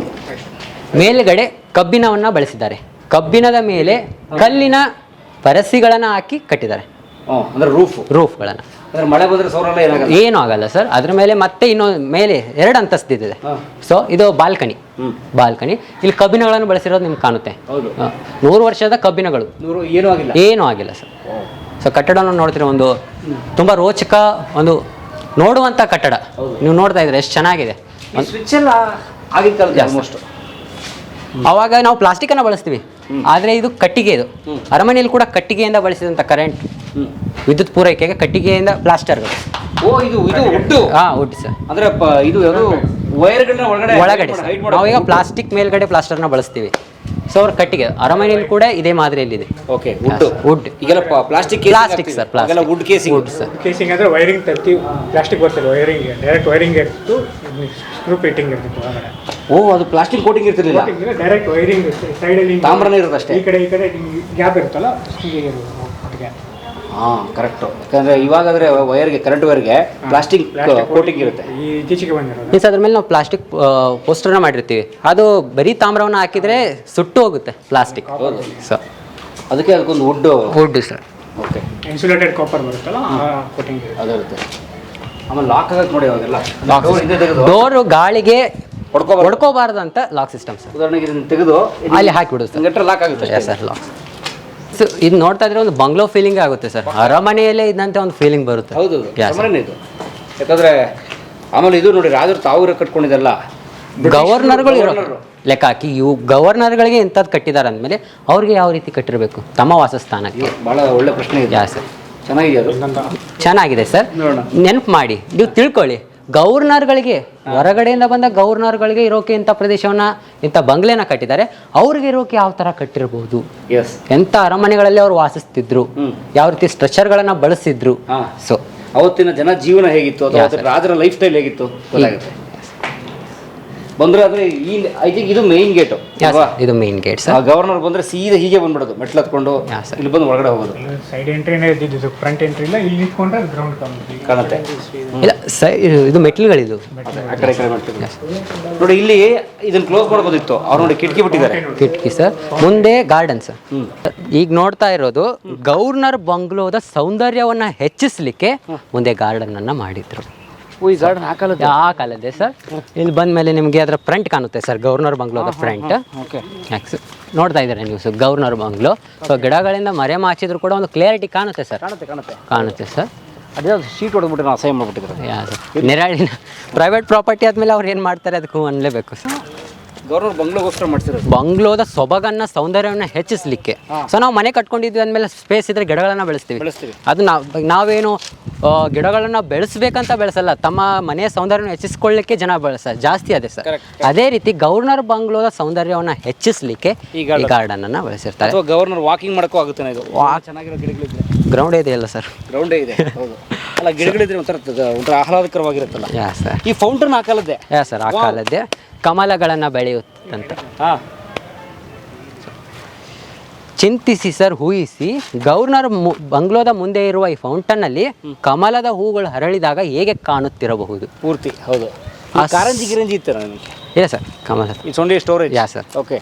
ಸೊ ಅವಾಗ ಅದು ಯಾವ ರೀತಿ ಸೊಬಗನ್ನ ಹೆಚ್ಚಿಸ್ಕೊಂಡಿರ್ಬೋದು, ನೋಡೋಕೆ ಯಾವ ರೀತಿ ಕಾಣ್ತಿರ್ಬೋದು, ಆ ಗವರ್ನರ್ಗೆ ಯಾವ ತರ ಲೈಕ್ಸ್ ಆಗಿರ್ಬೋದು. ಸೊ ರಾಜನ ಒಂದು ಮೈಂಡಿಂಗ್ ಯಾವ ರೀತಿ ಇತ್ತು, ಗವರ್ನರ್ ಬಂಗ್ಲೋ ಕಟ್ಟಿದ ಮೇಲೆ ಅದ್ರ ಮುಂದೆ ಒಂದು ಗಾರ್ಡನ್ ಇರಲೇಬೇಕು. ಸೊ ಕಮಲದ ವ್ಯವಸ್ಥೆಯನ್ನು ಮಾಡಿರ್ತಾನೆ. ಸೊ ಒಂದು ಸೌಂದರ್ಯನ ಹೆಚ್ಚಿಸ್ಲಿಕ್ಕೆ ಅನೇಕ ರೀತಿಯ ಚಟುವಟಿಕೆಗಳನ್ನು ಕೈಗೊಳ್ತಾನೆ. ಸೊ ಅದು ಇಲ್ಲಿ ಕಂಡು ಬರುತ್ತೆ ನಮಗೆ. ಹೌದು ಹೌದು. ಆಮೇಲೆ ಇನ್ನೊಂದು ಮುಖ್ಯವಾಗಿ ಗಮನಿಸಿ ನೋಡಿ, ಇವು ಪಿಲ್ಲರ್ಗಳು ಇವೆಲ್ಲ ಆ ಕಾಲದ್ದೇ ಅಲ್ವಾ ಸರ್? ಇಲ್ಲ ಸರ್, ಇವು ಸರ್ ಇವೆಲ್ಲ ನೋಡಿ ಪಕ್ಕ. ಇಲ್ಲ ಸರ್, ರಾಜರ ಕಾಲದಲ್ಲಿ ಇಲ್ಲ ಸರ್, ಬಟ್ ಇಂಗ್ಲೆಂಡ್ ಶೈಲಿ ತರ ಇದೆ. ರಾಜರ ಕಾಲದಲ್ಲ, ಲಾಸ್ಟ್ ಟೈಮು ಬ್ರಿಟಿಷ್ ಹೋಗೋ ಟೈಮಲ್ಲಿ ಬಂದಿರೋ ಎಲ್ಲ. ಓಕೆ ಓಕೆ, ಎಲ್ಲ ಒಟ್ಟು ಬ್ರಿಟನ್ ಕೇಸ್ ಇವೆಲ್ಲ. ಈ ಮೆಟ್ಲುಗಳು ನೋಡಿ ಎಷ್ಟು ರೌಂಡ್ ಶೇಪ್ ನೀಟಾಗಿ ಮಾಡಿದ್ದಾರೆ. ಒಂದು ವಾಸ್ತುಶಿಲ್ಪ ಶೈಲಿ ಅನ್ನೋದಕ್ಕಿಂತ ಒಂದು ಡಿಸೈನಿಂಗ್ ಸರ್. ಹೌದು ಸರ್, ಯಾವ ಕಡೆಯಿಂದ ಬೇಕಾದ್ರೂ ಹತ್ಬೋದು ಸರ್. ರೌಂಡ್ ಇದ್ರೆ ಎಲ್ಲಿಂದ ಬೇಕಾದ್ರೂ ಹತ್ಬೋದು. ಗಾರ್ಡನ್ ಜೊತೆಗೆ ಇದು ಕೂಡ ಇದರ ಸೌಂದರ್ಯವನ್ನು ಹೆಚ್ಚಿಸುತ್ತೆ ಸರ್, ಮೆಟೀರಿಯಲ್ ಕೂಡ. ಸೊ ಸ್ಟ್ರೇಟ್ ಆಗಿ ಕಟ್ಬೋದಾಗಿತ್ತು ಅವರು ಚೌಕಾಕೃತಿಯಲ್ಲಿ, ಅದಲ್ಲದೆ ರೌಂಡ್ ಅಲ್ಲಿ ಕಟ್ತಾರೆ. ಸೊ ಸ್ವತಂತ್ರ ಬಂದ ನಂತರ ಇದು ಶಿಕ್ಷಣ ತರಬೇತಿಗೆ, ಶಿಕ್ಷಕರ ಶಿಕ್ಷಣ ತರಬೇತಿಗೆ ಯೂಸ್ ಮಾಡ್ತಾರೆ. ಟೀಚರ್ಸ್ ಟ್ರೈನಿಂಗ್ ಅವ್ರಿಗೆ ತರಬೇತಿ ಕೊಡ್ಲಿಕ್ಕೆ, ನಂತರ ಬಾಲಕಿಯರ ಶಿಕ್ಷಣಕ್ಕೆ, ಮಹಿಳಾ ಶಿಕ್ಷಣಕ್ಕೆ. ಆಕ್ಚುಲಿ ಮಹಿಳಾ ಮಂಡಳವನ್ನ ಸ್ಥಾಪನೆ ಮಾಡ್ತಾರೆ ಪರಶುರಾಮ ಬಾವುಪಟ್ಟವರನ್ನ. ಅವರು ಮಹಿಳೆಯರಿಗೆ ಶಿಕ್ಷಣವನ್ನು ಒದಿಸೋ ಟೈಮಲ್ಲಿ ಅವ್ರಿಗೆ ಶಿಕ್ಷಣ ಕೊಡಿಸ್ಲಿಕ್ಕೆ, ಸ್ವಾತಂತ್ರ್ಯ ಬಂದ ನಂತರ ಶಿಕ್ಷಣ ಕೊಡಿಸ್ಲಿಕ್ಕೆ ಇಲ್ಲಿ ಯೂಸ್ ಆಗುತ್ತೆ. ಗವರ್ನರ್ ಅವರು ಎನಿ ಟೈಮ್ಸ್ ಇರಲ್ಲ. ಸೊ ಆ ಟೈಮಲ್ಲಿ ಇದನ್ನ ಶಿಕ್ಷಣ ಕೊಡಿಸ್ಲಿಕ್ಕೆ ಯೂಸ್ ಮಾಡಿದ್ರು ಅಂತ ಉಲ್ಲೇಖಗಳು ಹೇಳುತ್ತೆ. ಆಮೇಲೆ ನೋಡಿ, ಇದನ್ನ ರೌಂಡ್ ಮಾಡಕ್ಕೆ ಎಷ್ಟು ಚೆನ್ನಾಗಿ ಮಾಡಿದ್ದಾರೆ ನೋಡಿ. ಹಿಂಗ್ ಬಂದು ಹೋಗ್ತಾ ಹೋಗ್ತಾ ಸಣ್ಣದಾಗಿದೆ ಅದು. ಅಂದ್ರೆ ಆಲ್ಮೋಸ್ಟ್ ಒಂಥರ ಈ ತರ ಮಾಡಿದ್ದಾರೆ ಕೋನಾಕೃತಿ. ಸೊ ದಟ್ ಏನಾಗುತ್ತೆ, ಅದು ಕಂಪ್ರೆಸ್ ಆಗಿ ರೌಂಡ್ ಆಗುತ್ತೆ ಅಂತ ಟೆಕ್ನಾಲಜಿ.